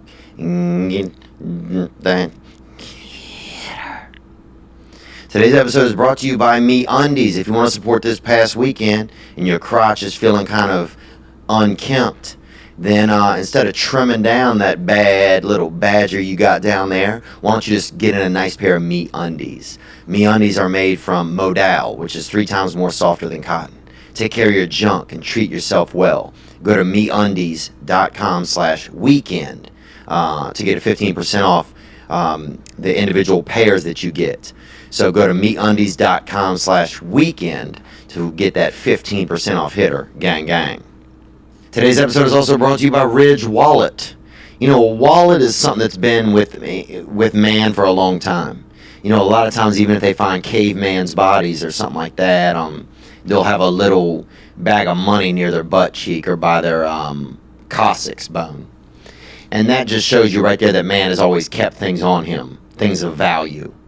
Well, the time of having that rear back wallet is over. It's time for that front pocket carry. The Ridge Wallet is a front pocket carry that keeps your money and keeps your credit cards and important documents. Quit carrying all them extras, barrettes, and, you know, maybe you might have a little packet of jam or jelly you got from a Burger King one time. You're saving it. Don't carry that. Just carry your Ridge Wallet. Go to ridgewallet.com/Theo and use code Theo at checkout for 10% off. That's ridgewallet.com/Theo and use code Theo for 10% off. And now I want to introduce to you guys a guest that, I've looked up to this guy, even though we know each other, but, we know each other kind of like a lot in passing. But he's kind of like, he's a man that I really look up to, and obviously I'd give anything to have a career like his. He's worked so hard, and he's a true entertainer. I personally, I'm tired of joke writers standing on stage and calling themselves comedians. I'm ready for entertainment because that's what people pay for. And this man gives you your money's worth every single time. I'm so honored. He's my Michael Jackson. You know him from his countless specials on Showtime and Netflix. He's performed at Madison Square Gardens, dude. Probably the most famous garden since Marvin Gardens or Mr. McGregor's Gardens. ladies and gentlemen, it is Mr. Sebastian Maniscalco.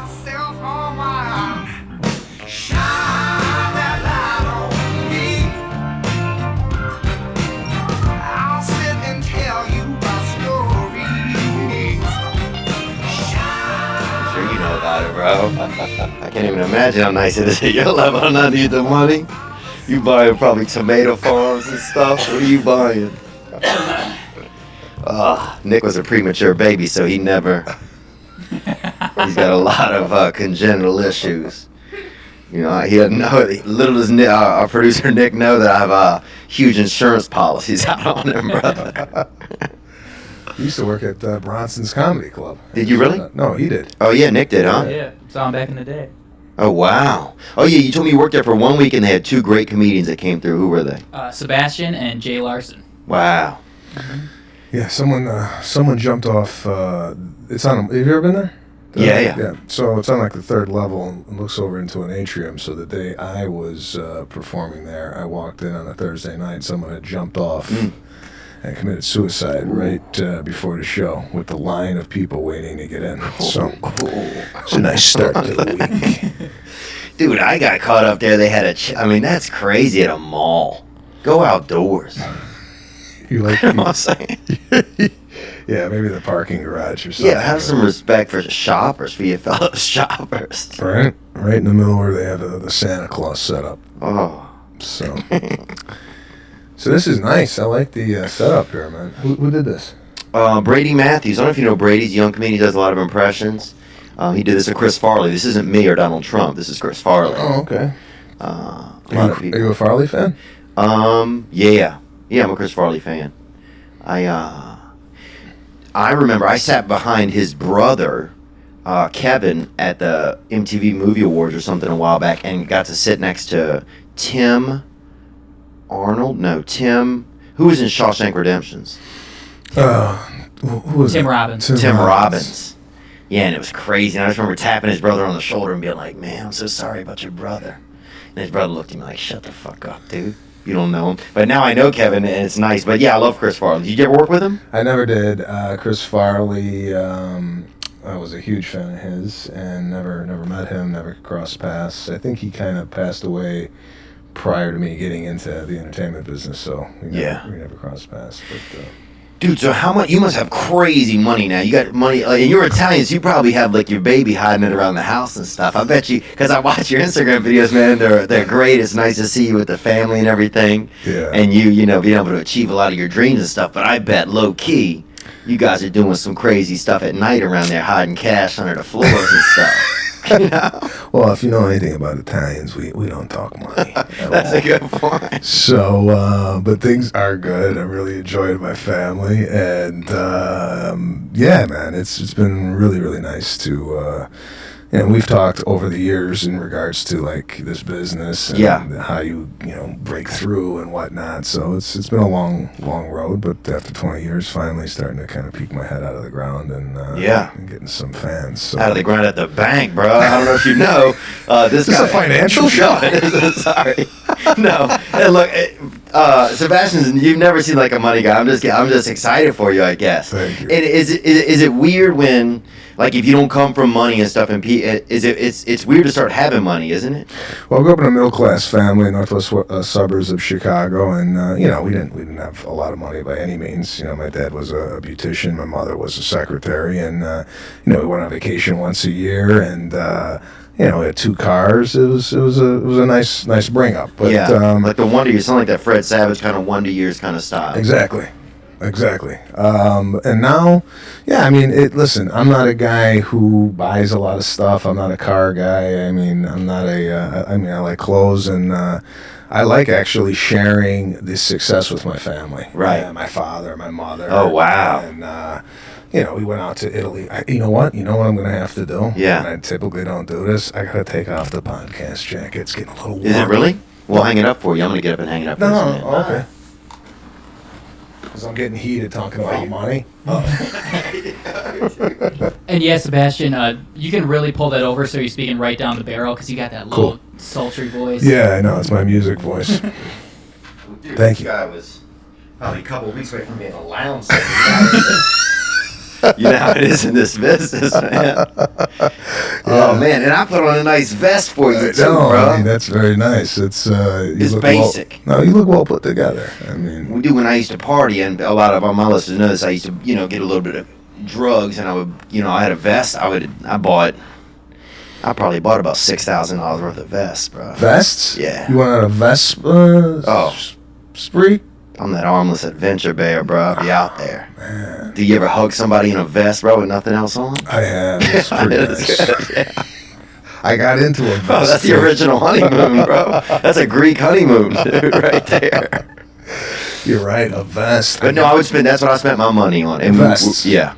Okay. Over time, now as I get older, I collect. Some people collect. You might collect nice jackets. Some people are shoe guys. Like that's one thing I would like. I had vests. Like for some reason, I got into it about 8 years ago, and I've had a collection over the years. So, are you still whipping out those vests? Not as much. I would do drugs at night by myself at home and put them on, bro. You would put a vest on to do drugs. Not do the drugs first, I think. The vest, yeah. Vest came after? The vest were a byproduct, I think, of some of my behaviors. All right. Yeah.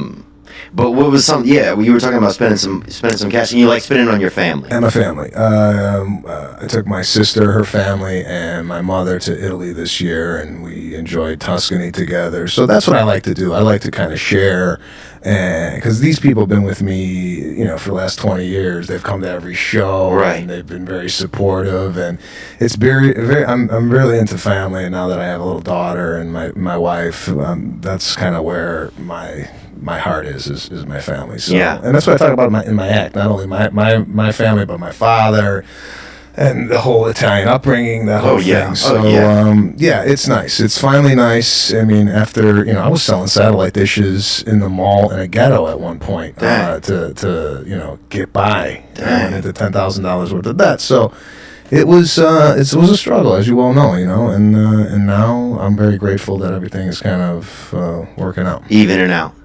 It's even out. It's interesting. It's almost. Do you feel like in some ways like it's evening out? Because what's interesting is you don't. For me anyway, I don't remember almost all the times that I put in that were not valueless, but definitely were not a lot of like fiscal reward at all. Like all the weekends of flying, like you said, you went $10,000 in debt. Same here. I think I had honestly, once I was all said and done, almost 20 something grand on credit cards. Just from, they pay you $600 to fly to Buffalo for the weekend as a feature. You come back, you lost $400, Yeah. Like it's just an investment. Yes. But all that kind of goes into the past as you start to, like you forget about it a little bit. Like I guess it feels like it evens out a little bit. Well, I think we were compensated probably for all this times that we didn't get paid. So, you're kind of making up for that. But I'm well aware of those times where it was slim pickings. I live in the negative, right? So I'm always, things are good now, but I'm always waiting, for that time when people don't come to the show. Oh, yeah. I'm never like these positive guys that you see up on Instagram, like a Gary V or The Rock or whatnot, or Mark Wahlberg, that whole thing. Like, hey, man, you got to get up at 4. I'm not that guy. I'm the guy who is... I'm waiting to fall off the mountain rather than to climb up it. Yeah. And that's what kind of keeps me motivated. Like you're talking to the trash guy, like, look, just let me know there's some openings over there. Like you're planning ahead. Well, that's the family I'm from, They're very kind of like negative people. Yeah. And that's kind of how I am. I mean, I try to be positive, don't get me wrong, but I live in fear. Yeah? Wow. That's what keeps me going. Did we have a question actually? I wanted to even start the podcast off with this, but podcasts start where they start. Sebastian Maniscalco is here today, and huge fan. So happy to have you here, bro. Thank you so much for your time. Thank you for all you do for comedy, dude. I was watching this clip the other day, and we even put it up because we get a lot of video submissions and call submissions, and it was Uber X. It's like hitchhiking with your phone, and I laughed about it yesterday, and then this morning in the shower. Not looking at my body or anything, but I laughed about it again, That's good that you're thinking about Uber X. That's so fucking good, bro. Uber X is like hitchhiking with your phone. We had a question that came in right here, and let's go to that. Sebastian and Theo, when was the last time you cried? Like sobbing. Like really cried. Because I feel like you might have to just do it in your family to just get your point across. But I want to know, like, if there's other things going on. Not to bring the show down, but my daughter was in the hospital this weekend, and that's when I bawled. What is it? Tuesday? I bawled good. Really? I mean, a good bawl. Sunday. Yeah. And I'm a sensitive guy. Yeah. I have no problem crying. Yeah. Oh, me neither. I'll cry. I might cry during this podcast. But I cried Sunday because my daughter had a respiratory issue, and we went in and to see your daughter and tubes and whatnot. That's killer. So, but yeah, I'm a big crier. Yeah, I'm the sensitive one in my relationship with my wife. Really? Oh yeah. Movie comes on, I'm like bawling. I look over, I go, nothing. You're not feeling this? So like Bridges in Madison County. You ever see that? I've never seen that. Is that a crier? Oh my God, bro. You might do. You'll lose weight during it. You'll cry. You're gonna shed. You better bring 2 shirts. Man, you better bring 2 shirts into your home theater, bro, because you're gonna need one. Oh, Bridges in Madison County is great. Yeah, I've never It's seen a love that. story too. You could watch it with the lady. So, and now what part of it though? Like you're spending time with your daughter. Like was it right whenever you like she got the sickness, or was it was something like was there a certain thing that made you think like that really kind of spooked you, that kind of made you tear up? She was in there for 3 days, viral infection, and for me, I was on the road. So my wife had to go and kind of do this all on her own, and then I was going to come home, and then she had started to turn around, and I'm like, all right, if everything's okay, I'll just do these gigs. But it was one of those things where, you know, with all the shows, all the stuff that's going on, when something like that happens, that's all that matters. Right. The child. You could throw the career out the door. The baby. You don't have a kid, do you? I don't. Yeah. No. I think about it a lot, though. Yeah. It's, I'm 45, so this happened to me late in life. She's a year and a half almost. So when a baby goes down like that, that's all that matters. That's all that matters anyway. Right. But then when that happens, it's all personifies it like 10 times, and you're like, it really puts you in check where, you know, you slow down and you go, what is important? This is important. And good cry though, bro. Yeah. I'm telling you, I when I cry. Yeah. Take me through some of that. It's where does it start? Does it start in the face? Does it start in the it comes from the feet. Oh, Jesus Christ. It's a swell from the roots, huh? Oh, you'll see surfers showing up, parking outside of his house. This thing is really picking up footage in his legs. Yeah, man. Really? In the hips? I could see you being something coming out of the hips. Even. Yeah, I think it definitely affects the hips on its way up. And affects the hips. It's a good. I think everybody needs a good cry every once in a while, just to wash it out. Oh, you know? dude, half this podcast is based on tears, dude. This podcast is built on brackish face water. This thing is bad. When did you last cry? Probably last episode. I mean, I cry almost every other episode in here. Something brings me kind of to tears. We had a moment on this podcast where this isn't a funny podcast, also, by the way. So don't feel like you have any pressure to be funny. But it's like we had a moment. What was it? You know, the last time I had a good cry, bro, was when, like, you know, my mother was a hard worker when I was growing up, and she still is. You know, my mother delivered newspapers. She's always been a delivery person. And, like, I sent her, like, $1,000 or something a couple weeks ago, you know? And she had told me that, like, a man she'd worked for was paying her really bad, and he was making her do extra work that wasn't included in the original agreement. And my mom's 71 now, so she's out there moving these bundles of papers and everything, and just, so I was like, oh, no, you know, here's this money, you know, a man's not going to treat my mother like that, you know? And for me, it was just like I'd never even told my mother that, or I'd never even, you know, started to think as a child, you just kind of, you know, I guess you can become your mom's, not caretaker, but you, at a certain point, you're not just a son anymore. Like, you're kind of like a CNI dog in a way, kind of, you know? And so that, for me, was, like, pretty powerful. And then I'm fucking crying at the house, bro, you know, and I'd been smoking cigarettes, so then I got all depressed, probably. And who knows, man? I'll put on, then I go into a loop that I'll put on Finding Neverland with Johnny Depp. Oh, so you really, like, if you're crying, you're like, you're just trying to get more stuff to get you going. So, dude, yeah, it's like, really, I ride this darks. I just get into it, man. But that's what got me going, you know, was that made me have some emotion. Yeah, family's important to me, though. Did you think that you were going to, as your career got along, did you start to worry like, oh, am I gonna? Because at a certain point, you're all in with comedy. Yeah. You know, especially around 15 years. I mean, you were all in. I was all in from day one. Oh, really? Yeah, I never thought I was going to do anything else. I never had like a backup plan. I never had like, hey, I'm going to do 5 years, and then if I don't do it, I'm going to go back home. This was comedy or bust. Wow. So for me, there was I had no skills. Yeah. So, I mean, I went to college, I graduated with a corporate communications degree, and I don't really have any other skill sets. Yeah. I mean, if I wasn't doing comedy, I think I'd be a general manager of a 5-star hotel because I like the hospitality industry. I can see that. And I was a waiter at the Four Seasons, so I really, really enjoy travel. Yeah. And I enjoy all the nuances of travel, whether it be the airplane, the customer service. Oh, yeah. How everything works when it comes to travel. Fascinated by it. Really? I could see you doing like high-end, like hot air balloon rides, like really high-end though. I'm talking about going in like endangered airspace, something, you know. Wow, no, I've done a hot air balloon ride. I'm not a big, that's a safety concern for me. Right on. Yeah. Okay. I like to be on the ground. Wow, man, you have really a lot of parameters that go along. There's a lot of rules. With being Sebastian Maniscalco. Yeah. But did you start to think like, as you're thinking, okay, my career is very important to me, or my career, this is my life, you know, it becomes really your life. You miss out on a lot of things as a comedian, that touring, that people don't realize. Did you find out, like, you miss out on friends, you know, different experiences?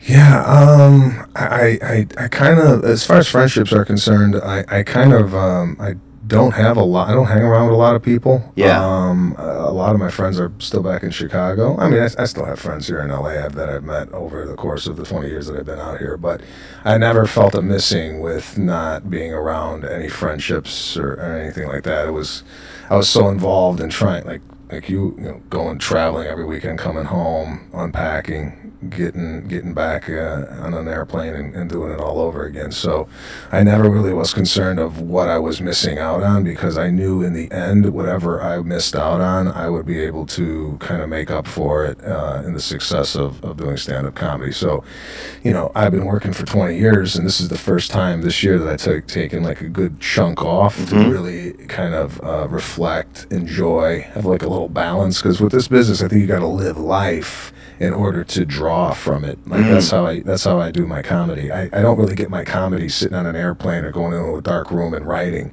I get my comedy from going to a preschool interview. You know, just doing the regular things of life. You know? Yeah. And, well, that's what people want to see. They want to see Sebastian going through regular life. You know? That's what's so fascinating. That's what's funny to me. Yeah, that's what's funny to us as viewers, as listeners. Yeah, I just think fucking great. You're like, did you hear, dude? Sebastian got stuck standing in line. Yeah. Did you hear about this? Yeah, the nuances of life. That's observational type humor has been a huge thing with me, and I've always loved watching other comedians talk about real life situations, whether it be family, whether it be friends, dating, whatever it is. I really enjoy those stories, opposed to kind of made up stories that someone just conjured up. I could appreciate it, but for me to laugh, I like the pain that another comedian's going through. It makes me really, really laugh. It adds to it. Yeah, there's something that makes you laugh when somebody like gets hurt. It always, like, you know, if they don't get hurt really bad, like not dead, but you know, like I saw one time a guy took a 8-ball off of a pool table. We're out in the street, and he threw it down the street, dude, and it hit another dude, man. And it hit him like in the thigh or something, you know, someplace it wasn't going to kill him. You couldn't hear it, but you heard it come out of him.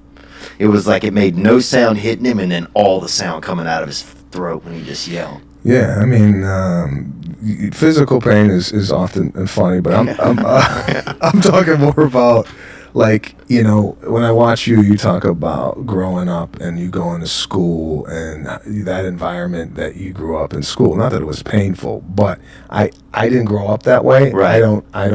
I have no experience that I go, oh, that was me. But the fact that the way you tell that story and you bring us into your world, that's where I find as a viewer that when you could cross that and bring someone who didn't grow up like you, but you could still laugh at the situations. Right. Those comedians to me are a joy to watch. I don't particularly like the humor that's kind of fabricated out of nowhere. Yeah. Yeah, you know, one thing I think that you've done for comedy, and I'm, I feel like I'm in a little bit of the wake of that, is just bring back like the art of an actual entertainer. Because for a long time it seems like it's been about like joke writers. But I feel like anybody could get up there and do that. I want to see the person up there. I want to get my money's worth. That's what I feel like. And I'm sure with a lot of your fans, these guys want to get their money's worth. They probably, people are probably trying to buy you sweat backstage, man. I can't even imagine. Especially a lot of Italian men are low-key Liberace's. I feel like not the gay side, but everything else. The flashy silks, the extra sweat glands. I feel like they got a lot going on back there. Yeah, there's a lot of extra sweat glands in the Italian culture. Yeah, man, I think you've hit something on the head there where they bring in the entertainment aspect of, especially in stand-up comedy. You have... there's something to be said about going to a show and seeing a kind of spectacle or a guy or a woman up there really, really entertaining, exposing their soul. Yes. And trying, making an effort. Not this crybaby comedy. There's so many people just like who are well off, but they're just crying about life. It's like, I don't get that, man. I feel like I owe it to the people.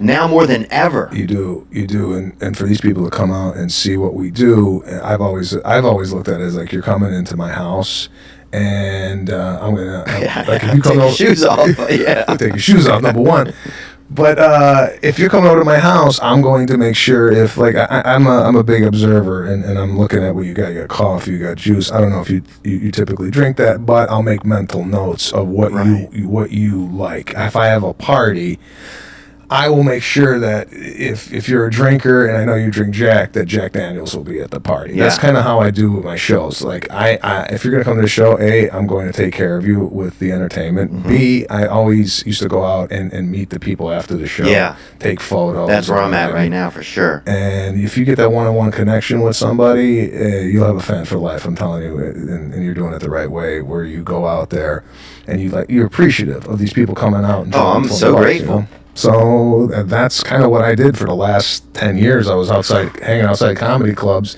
Whether there was 12 people in the audience or 300, I would wait till everybody left, took a picture with everybody. And I wasn't doing it.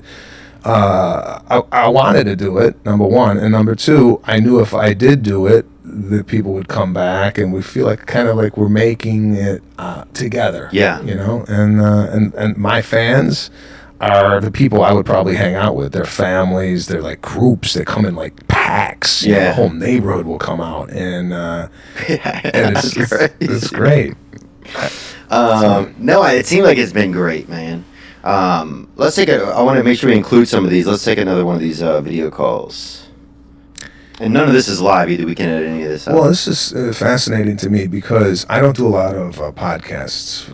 Right, you and Pete had one for a while. Do you still have it? Yes. Okay. We do. And it's called the Pete and Sebastian Show. We do it once a week. But, the fact that you got like video callers and all this, it fascinates me in the sense that, is this your brainchild? Did you go, listen, I want to be in a room, I want this, I want the look of it, I want the video, or is this a collaboration that you're coming up with a group of people? I'm always curious to find out, like, how much of it is the person that's doing this, or how much is somebody going, no, yeah, we're going to do video call, and you go, oh, you got video call? Or did you see this somewhere else and go, we got to have that on our show? Dude, this is a great question. Here's what happened. So I was shooting the podcast at home out of my kitchen, and because I'm Polish Nicaraguan, I don't even know if you know that, we do a lot of work out of the kitchen, and we're fucking kitchen people, and so I was shooting it there. There's a pizza place called Gray Block Pizza. The guy hit me up. He's like, hey man, I love your podcast. I'm gonna give you $1,000 a month. Just grandfather me on the podcast. I want you to get out of your kitchen. I want you to get into a studio. So that gave me just enough money because I had saved up like $800 from little ads and stuff. and that had been after about a year to get into the studio. And then once we did that, this was like the nicest piece of art I still have in my life right here. This was at the house. I was like, we got to get this in here. Fighter and the Kid, this was their old studio. They're now through the wall right here.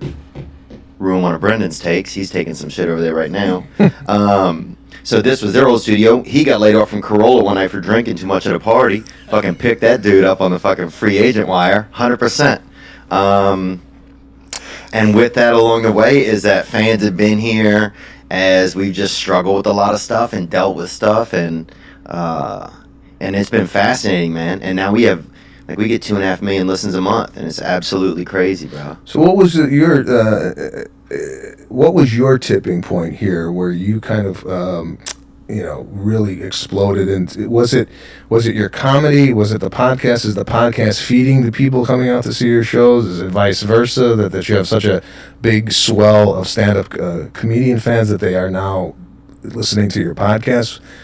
I'm fascinated with the podcast world just because or is it the fact that you go on Joe Rogan, you pick up that? How does it work? I don't know. I think it's a big mix. I mean, the producer Nick has definitely helped, because he helps with social media elements, and a lot of inspiration. And he knew about podcasting. I think the 15 years of doing stand up and having the stand up to back it up when people have started to come out. That's where I'm at right now. Is people are just starting to come out to the shows. Mm-hmm. Like I just started selling out some places a couple of months ago, really within the past 5 months. So it's been.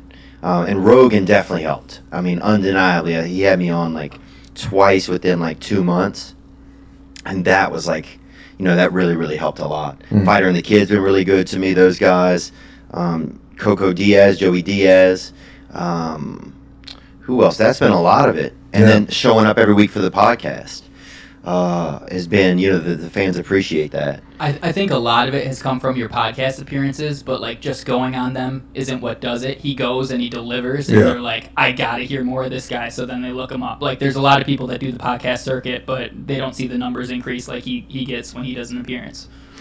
Yeah, and he may know that better because he's he knows about the podcast. Because I know when I saw you on the podcast, and also when I saw you on stage, which I've never seen before, and I don't know if this is something new that you're doing, but your way of using vocabulary and the way you string words together, it's very unique. And I was wondering myself, and this appearance on this show is more of a learning experience for me as well, because I to tell you the truth, I always really wanted to discuss this with you. Did this come out of nowhere, this language that you do? I mean, literally these it's almost like a stream of consciousness where you're like, wait, how do you even pair those words together? And it's the way you deliver the words. Is this something that happened recently? Because I don't think I've ever seen it before, and maybe I wasn't just paying attention, but where's this language coming? No one talks like you. I don't know. I think it lives in the back of my neck, man. Is it coming from your hips? I think it might be, bro.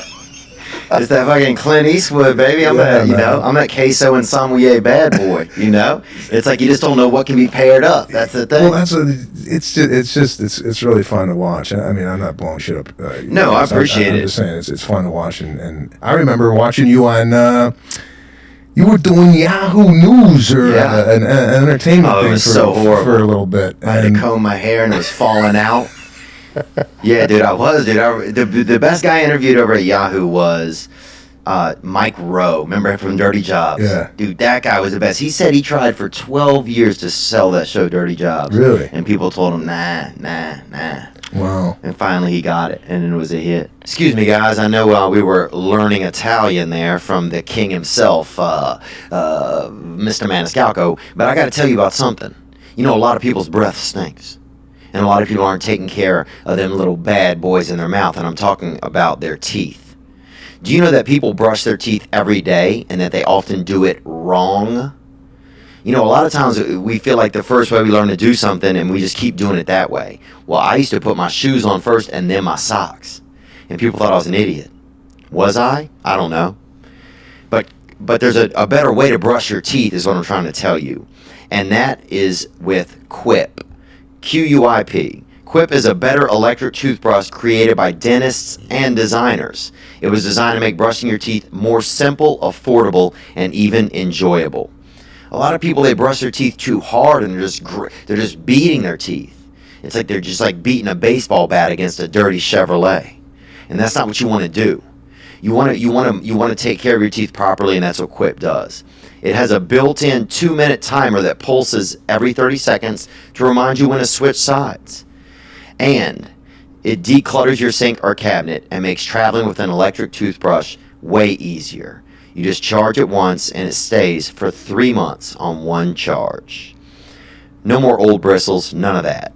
And that's why I love Quip, because it's new, it's fun, and it gets the job done. They're backed by over 20,000 dental professionals, and it starts at just $25. So go to getquip.com/weekend right now, and you'll get your first refill pack for free with a Quip electric toothbrush. That's right, your first refill pack free at getquip.com/weekend. That's getquip.com/weekend. Take care of your mouth, take care of your breath, take care of yourself. Get yourself. That means yourself and your health at the same time. Yourself. Get Quip. And now, back to this wild Italian. Did you ever start, do you feel like you always, like, did you start to get scared? I honestly, like, I noticed, like, in the past couple of months, I started to get, like, some fear. Like, am I supposed to be doing something right now? Like, when things have started to pick up in the entertainment industry and just be busier? Did you have anything like that? Like, what was some of that? Like, when you're like, wow, is this just, like, excitement? Or is this, like, my career's taking off? Like, did you have, like, any visceral reactions to it? I don't know what visceral means either. I don't know. Really, I don't know what it does either, but it sounds like it's a really powerful word. I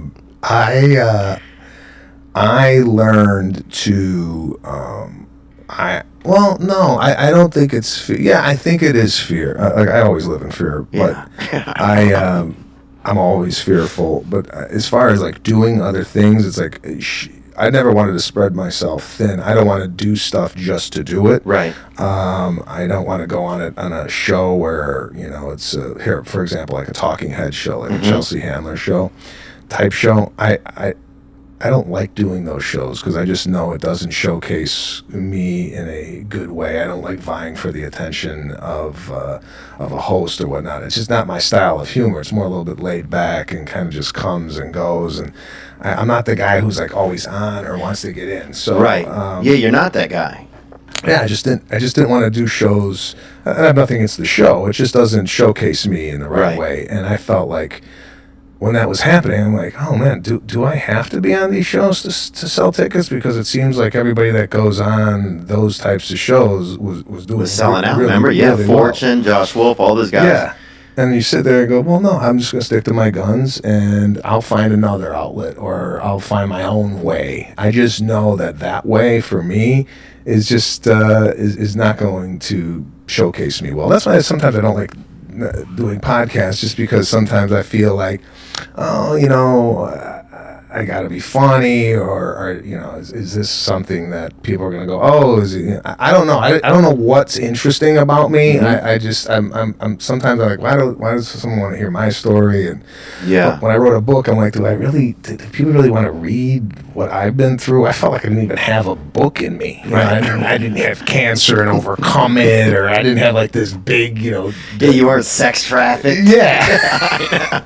There was nothing that I'm like, I just came out here 20 years ago to do stand-up, and there's been some ups and downs, peaks and valleys, but do people really want to know that? I don't know. I that's why I have a hard time with the social media too. It's like, I look at some of these guys and I'm like, geez, man, they're up there every day. And hey, I'm here. I'm like, I'm struggling to get like one post every 72 hours. You know, just because I'm thinking in my head, I go, if people really want to know that I'm doing this, so it's been desperate. I think you do it good, though. Well, I mean, I really do. I just try and if I do something, I just want it to be funny. And a lot of the stuff that I put up there, this is what I do. I film it, I look at it, I go, this sucks. Nobody wants to see this. And I erase it. Or if my wife's in it, she goes, hold on, I got to look at it. It's like it's a whole thing, a whole ordeal. So that's been a kind of a struggle for me of how to figure out the social media game. Yeah. Where I'm in because I don't have a lot of followers. If you look at my followers and then you look at the people that come out to see my show, they really don't correlate. You know? That's got to be interesting. So then that's not even where a lot of your market is even at then. Well, it's an older market. It's not a market that's a younger. I skew kind of older families, parents, whatnot. Although I do have a lot of kids, like 12, 13-year-old kids that really enjoy the facial expressions and what have you. But Facebook is a place where a lot of them live, but look at my Instagram and Twitter. It's relatively low numbers compared to a lot of the people out there that have in the millions. Yeah, and no, it's like Ariana Grande. She has 70 or 80 million. Yeah, and Pete Davidson. He's starting to look like her mood ring. I feel like whatever mood she's in, that's what color he dyes his hair. You notice that? That's what I'm feeling like. I've seen the guy have 4 different hair colors. I feel like it's red when it's that time of the month too. They dye it red on Pete. That's a bit much. Can I have this? Is this for me? Yeah, it sure is, man. A buddy of mine. This is his new company, but they've been killing it. But all right, it's like 2 calories or something. It's safe. Peach. It's nice. That's nice. Did you think that did your wife have to talk you into fatherhood, or was it something that you wanted to do? Put it this way, I was never a guy who wanted kids. Like I was like 20, I'm like, oh yeah, I can't wait to have kids.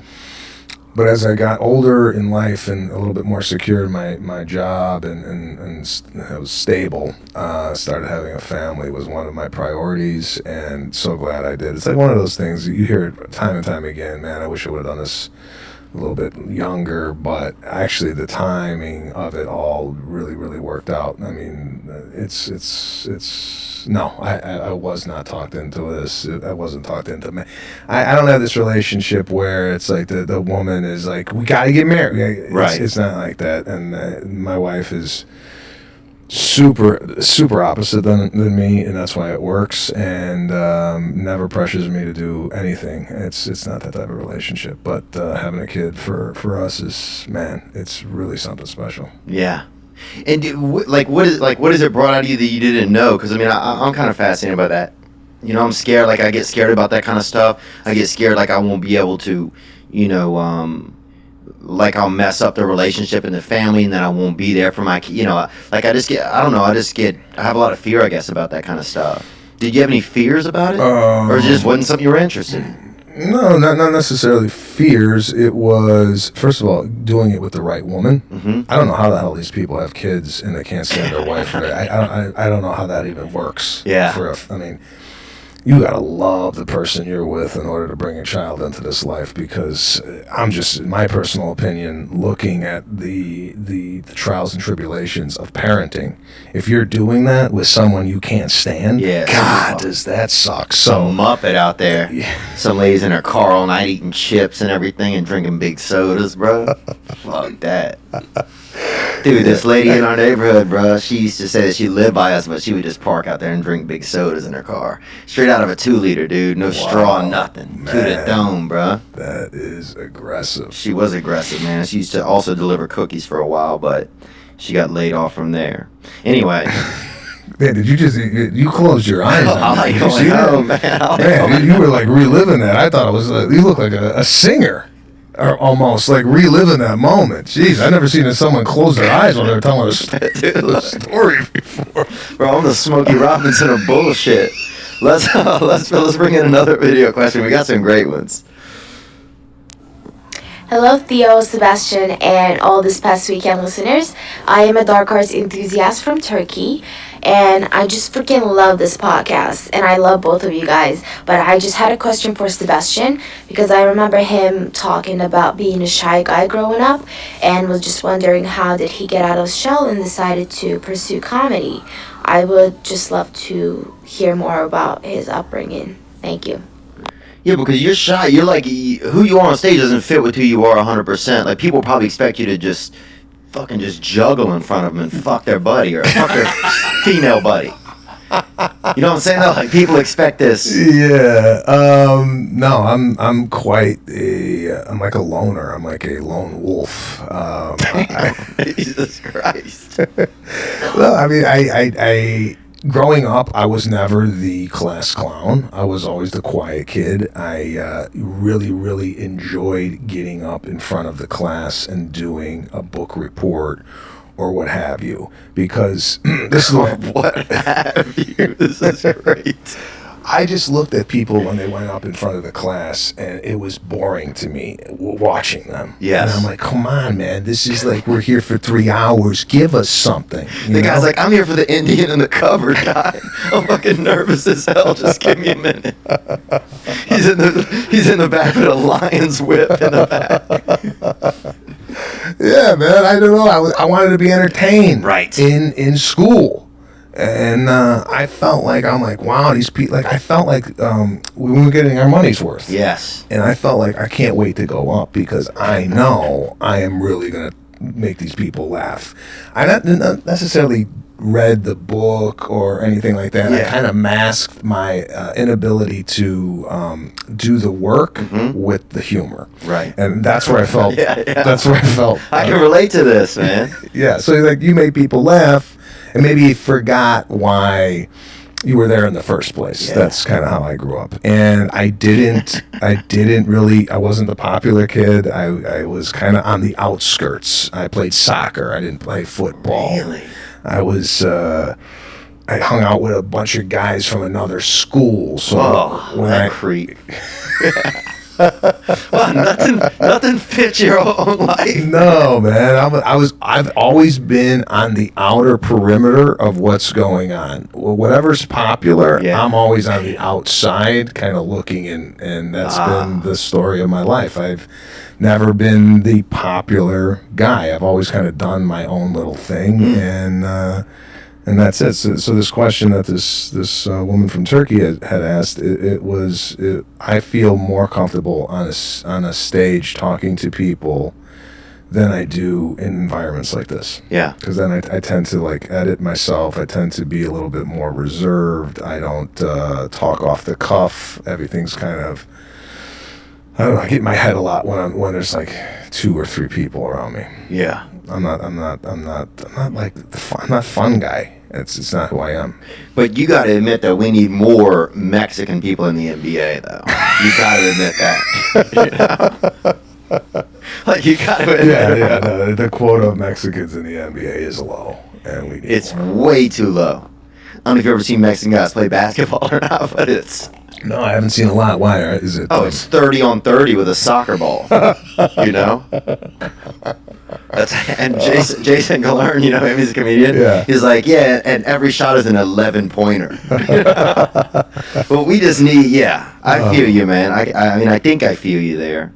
It's like, well, I think it makes sense. If you're on the outside, then you can get a perspective. Yeah, maybe that's what it is. I never thought of it that way, but I've always been the guy kind of looking in and never really part of the group. Never part of any type of group. But do you want to be part of the group, though? Sometimes, yeah. I want to why? I'm like, why am I not in that, or why am I not doing that? This was early on in my career, right? With work. Yeah. But not necessarily with friends. I feel like I'm very comfortable of the people in my life, whether it be family or friends, and I've never really yearned to be a part of a social group. However, I do miss being part of a team. I played team sports growing up, and I do miss the camaraderie of going to hanging out and busting balls and all that stuff. That I do miss. And but because comedy's so lonely. Yeah. You know what I'm saying? I do miss a group. Yeah, and it's interesting. And as you get more famous, it's tougher to get into a group almost, because a little bit. You know what I'm saying? Like, if people know who you are, it becomes, you feel like you have to almost not check yourself, but just make sure that you're at a comfortable level, you know?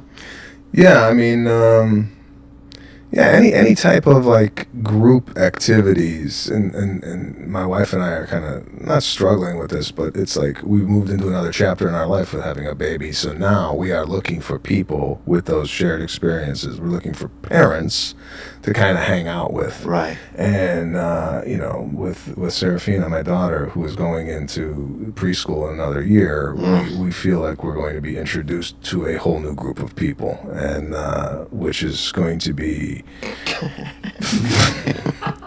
I feel sorry for these people for some reason. He doesn't say much. No, but like I'm wanting that too. I'm wanting, like, I like to have people over at the house. Whether new people is fine. I'm not saying I'm not going to have any new friends. Right. I'm just saying it's kind of difficult at this time. And forget the career. I'm just saying to really find people that you kind of mesh with. Yeah. I'm in my mid 40s. You know what I'm saying? It's Right. like. It's a challenge. Yeah, you won't just take anybody. Like when I'm 11 or 12, I'll take anybody. Asthma, fucking no arms. You know what I'm saying? Some fucking turtleneck jockey or whoever. I'll take anybody. Some dude with ants all over his body. When you're like 7 years old, you'll befriend anybody. Some dude all collecting boogers on his shoulder. But as an adult, it's like so many things you're like, not for me. Yeah, I think just over the years you kind of know what you like and don't like, and but it's going to be an exciting time now that my daughter's going to be in the school. And we're going to be introduced to a whole different group of people. What's her first Halloween or what's this Halloween costume? You guys haven't picked out yet? Or no? Still working on it. Last year she was we brought a big pot and gnocchi. She was pasta. Oh, she was like a little. It was a hit. It was a hit, bro. And we were the chefs. Oh, there you go, dude. So we got to top that, and we don't know yet. My wife's super creative. She's an artist. That's why I asked her to do this. And she's super creative. I mean, outside the box creative. I met her. She's a beautiful lady. Yeah, thank you. We met you. We talked to you. This is about 5, 6 years ago at the Improv, and I think that's the first time you met her. Yeah.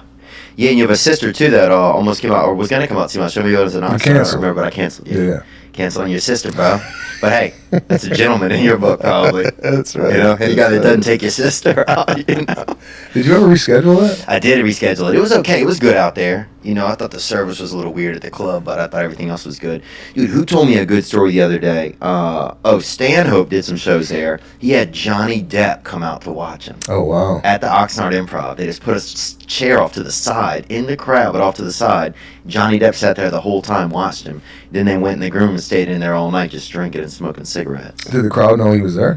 Towards the end, people started to know. Oh, wow. So I'm just like when half the audience is just staring at fucking Tim Burton's little side piece, I bet it got interesting. What was it Halloween like when you were a kid? You remember Eddie? Yeah, it was one outfit was the Hulk. I remember it was the Hulk with Hulk pajamas, but my wife put a snowsuit. My mom put a snowsuit on me, and then put the pajamas over the snowsuit, and that was one of the outfits. Oh, that's a good idea.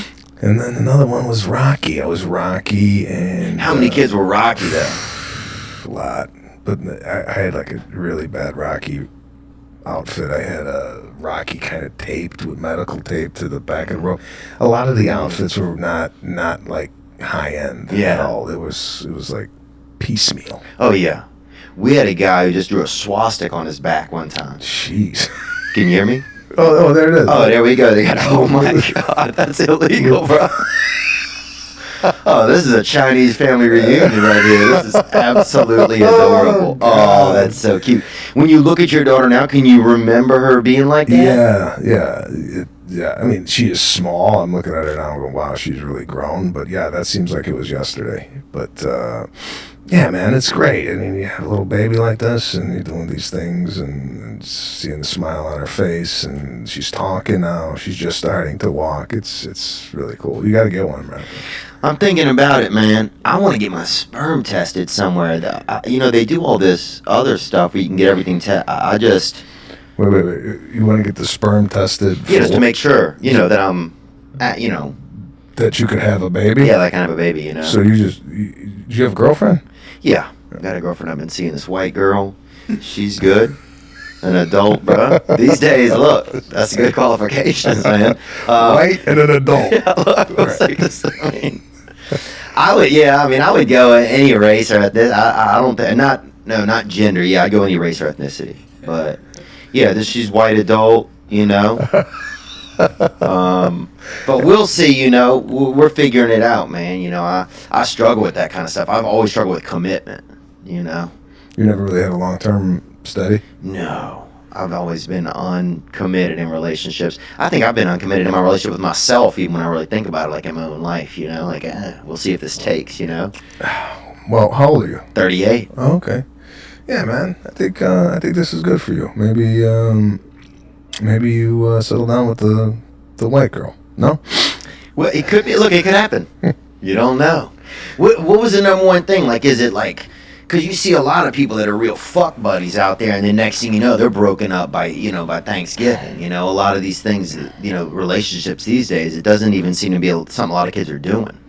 Seems illegal almost. Another couple months in America, that shit will be illegal to even. You're right, man. I mean, compared to when I was single, with all these apps and what have you, it just seems like. People are swiping, meeting, they screw on the sidewalk, and then they go on to the next guy or girl. It seems frightening, actually, what's going on out there. I don't even know how the hell people are doing it. It's, I've been out of the dating scene for 10 years, so I don't even know how I would even fit into that. Yeah. Did you have a go-to kind of date that you used to do back in the day or anything? I love dating. I love dating because I love the hospitality of it. The date. I love the actual date. That's unbelievable. I mean, you're gonna end up working at the pearly gates. Who's the guy they got there now? St. Peter. You're gonna hear that guy run from this one. Welcome to heaven. We got a 4-top. Just hold on. One second. No, I loved going and picking the girl up. Yeah. Getting in the car.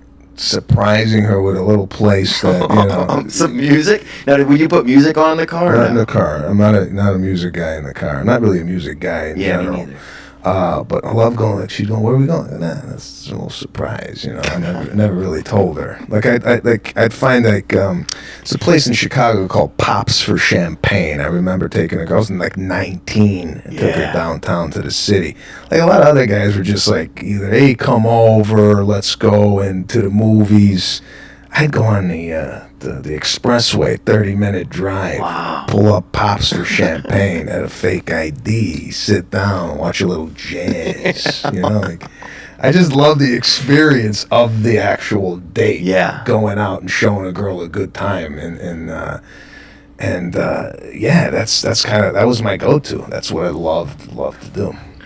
I could see that just that service industry. Yeah, I'm trying to think of a good date I took a girl on one time. I think there was some, man. I don't know. I definitely I was always running around. Like, what's your idea of like you're gonna get to know a girl? What are you doing? Like, hey, let's go for coffee. Like, what are you doing? Probably go for a walk, like a local walk. Probably do. I don't know. I don't know if I like getting to know people that much, So I think probably something. A local walk? What is that? Is like opposed to where? Like going somewhere? Like getting lost, I guess. You know what I'm saying? Like, I ain't fucking getting adventurous if I don't have on, running clothes. You know what I'm saying? I ain't going for a fucking 9-mile walk in one direction, bro. That's really dangerous, man. So do you like? That's a good question, man. Do you like food? I mean, do you like trying new foods? Different? No. None of that. You know what's funny when you said music? I never really got into music that much. A lot of people from your area, I know a lot of those guys are into wrestling in their backyards and shit like that. And who is that? Bruce Springsteen, probably, huh? My area? Yeah. Wrestling in yards? Yeah, I feel like Chicago, it's like a place where people wrestle in their do backyard wrestling and Bruce Springsteen. No, that's not. No, we didn't do it. I didn't live in that area. Yeah. I'm from Wisconsin. We had a lot of that. Oh, there you go. Very close. Maybe up north of Wisconsin, might be a little off base. They were diving off the roof. My mother's from Peoria, actually. Oh, okay. Yeah. So is that where you picked up that Chicago is backyard wrestling Mecca? A lot of bad intel. No, I grew up in Arlington Heights. There was not a lot of wrestling. I was into wrestling, but we weren't doing it in the yard. There was none of that. There's none of that going on. Let's go to one of these, Nick. And we got a voicemail this one. On your special, why would you do that? I was wondering if you can just speak to that crazy outfit you were wearing and kind of your thought process behind it. Thanks. You are a master of ceremony. I mean, you are. What's the one you look like kind of like a maitre d' on DMA? Was that it? That was that guy. Why would you do that? that, that was a vest, but the vest. Oh yeah, I saw that. Was built into the shirt. Oh yeah, right? You don't see that too often. This is my whole deal with the outfits. Sometimes I feel like if you wear something a little bit off the beaten path and people are switching channels, it catches their eye. You know, even if you were just scrolling, you'd see that and go, "What the hell is this guy wearing?" Yeah, and they would maybe just stop. That's kind of my. Plus, I thought it was, it kind of fit what I was doing for that particular special. I'm always doing something a little different. I had like black and white spat shoes on for that. I don't know. For me, it's. That's just a good point. Not being so ordinary, I guess. Talk about entertainment, like trying to be, just entertain people, not only with the material and the physicality of it all, but also with the outfit. And I got a lot of shit for that. Saying, "What the hell are you wearing? What are you, a penguin? What are you waiting tables or whatnot?" People say what they want to say. That's fine. That everybody's got their own opinion, but I just wanted to be a little bit off the beaten path. Yeah, it's like the WWE meets kind of Tony Roman a little bit, But I'm just joking. And I appreciate you letting me even make fun of you, dude. Believe me, I grew up in a family and friends rip each other to shreds. So I'm not. This is.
It's nothing. Was there some moments when it was weird? So you walk back into your family and you're becoming a star, and and I don't call you that because I feel like you expect me to call you that. I call you that a star because you've earned it and you've worked your way so hard, and that like you're going to be known as that.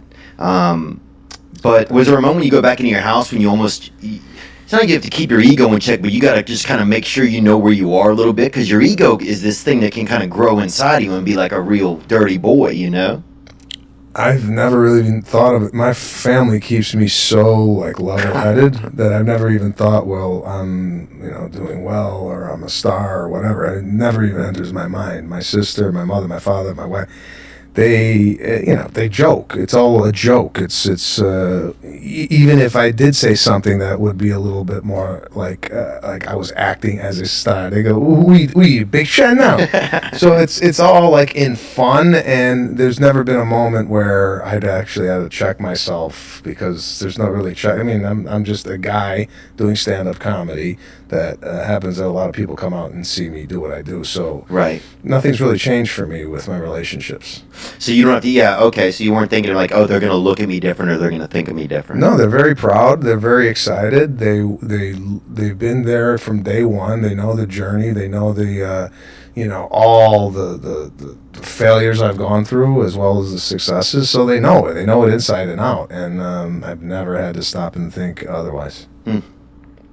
It's interesting. Yeah, I guess maybe it's in my own house. I just know my family, half of them, we've always been such fighters and stuff, and angry, and I remember nobody had fun in my house unless somebody was crying, bro. Oh, really? And if somebody was eating a piece of meat, you get them to cry, bro. It's hard to swallow meat and cry at the same time because your throat's trying to work both ways, you know? Yeah, that is a tough deal. Crying and eating meat, I never even really heard of that. Oh, be some bad skirt steak in your throat, son? And you start tearing up, bro, you fucking get lost, dude.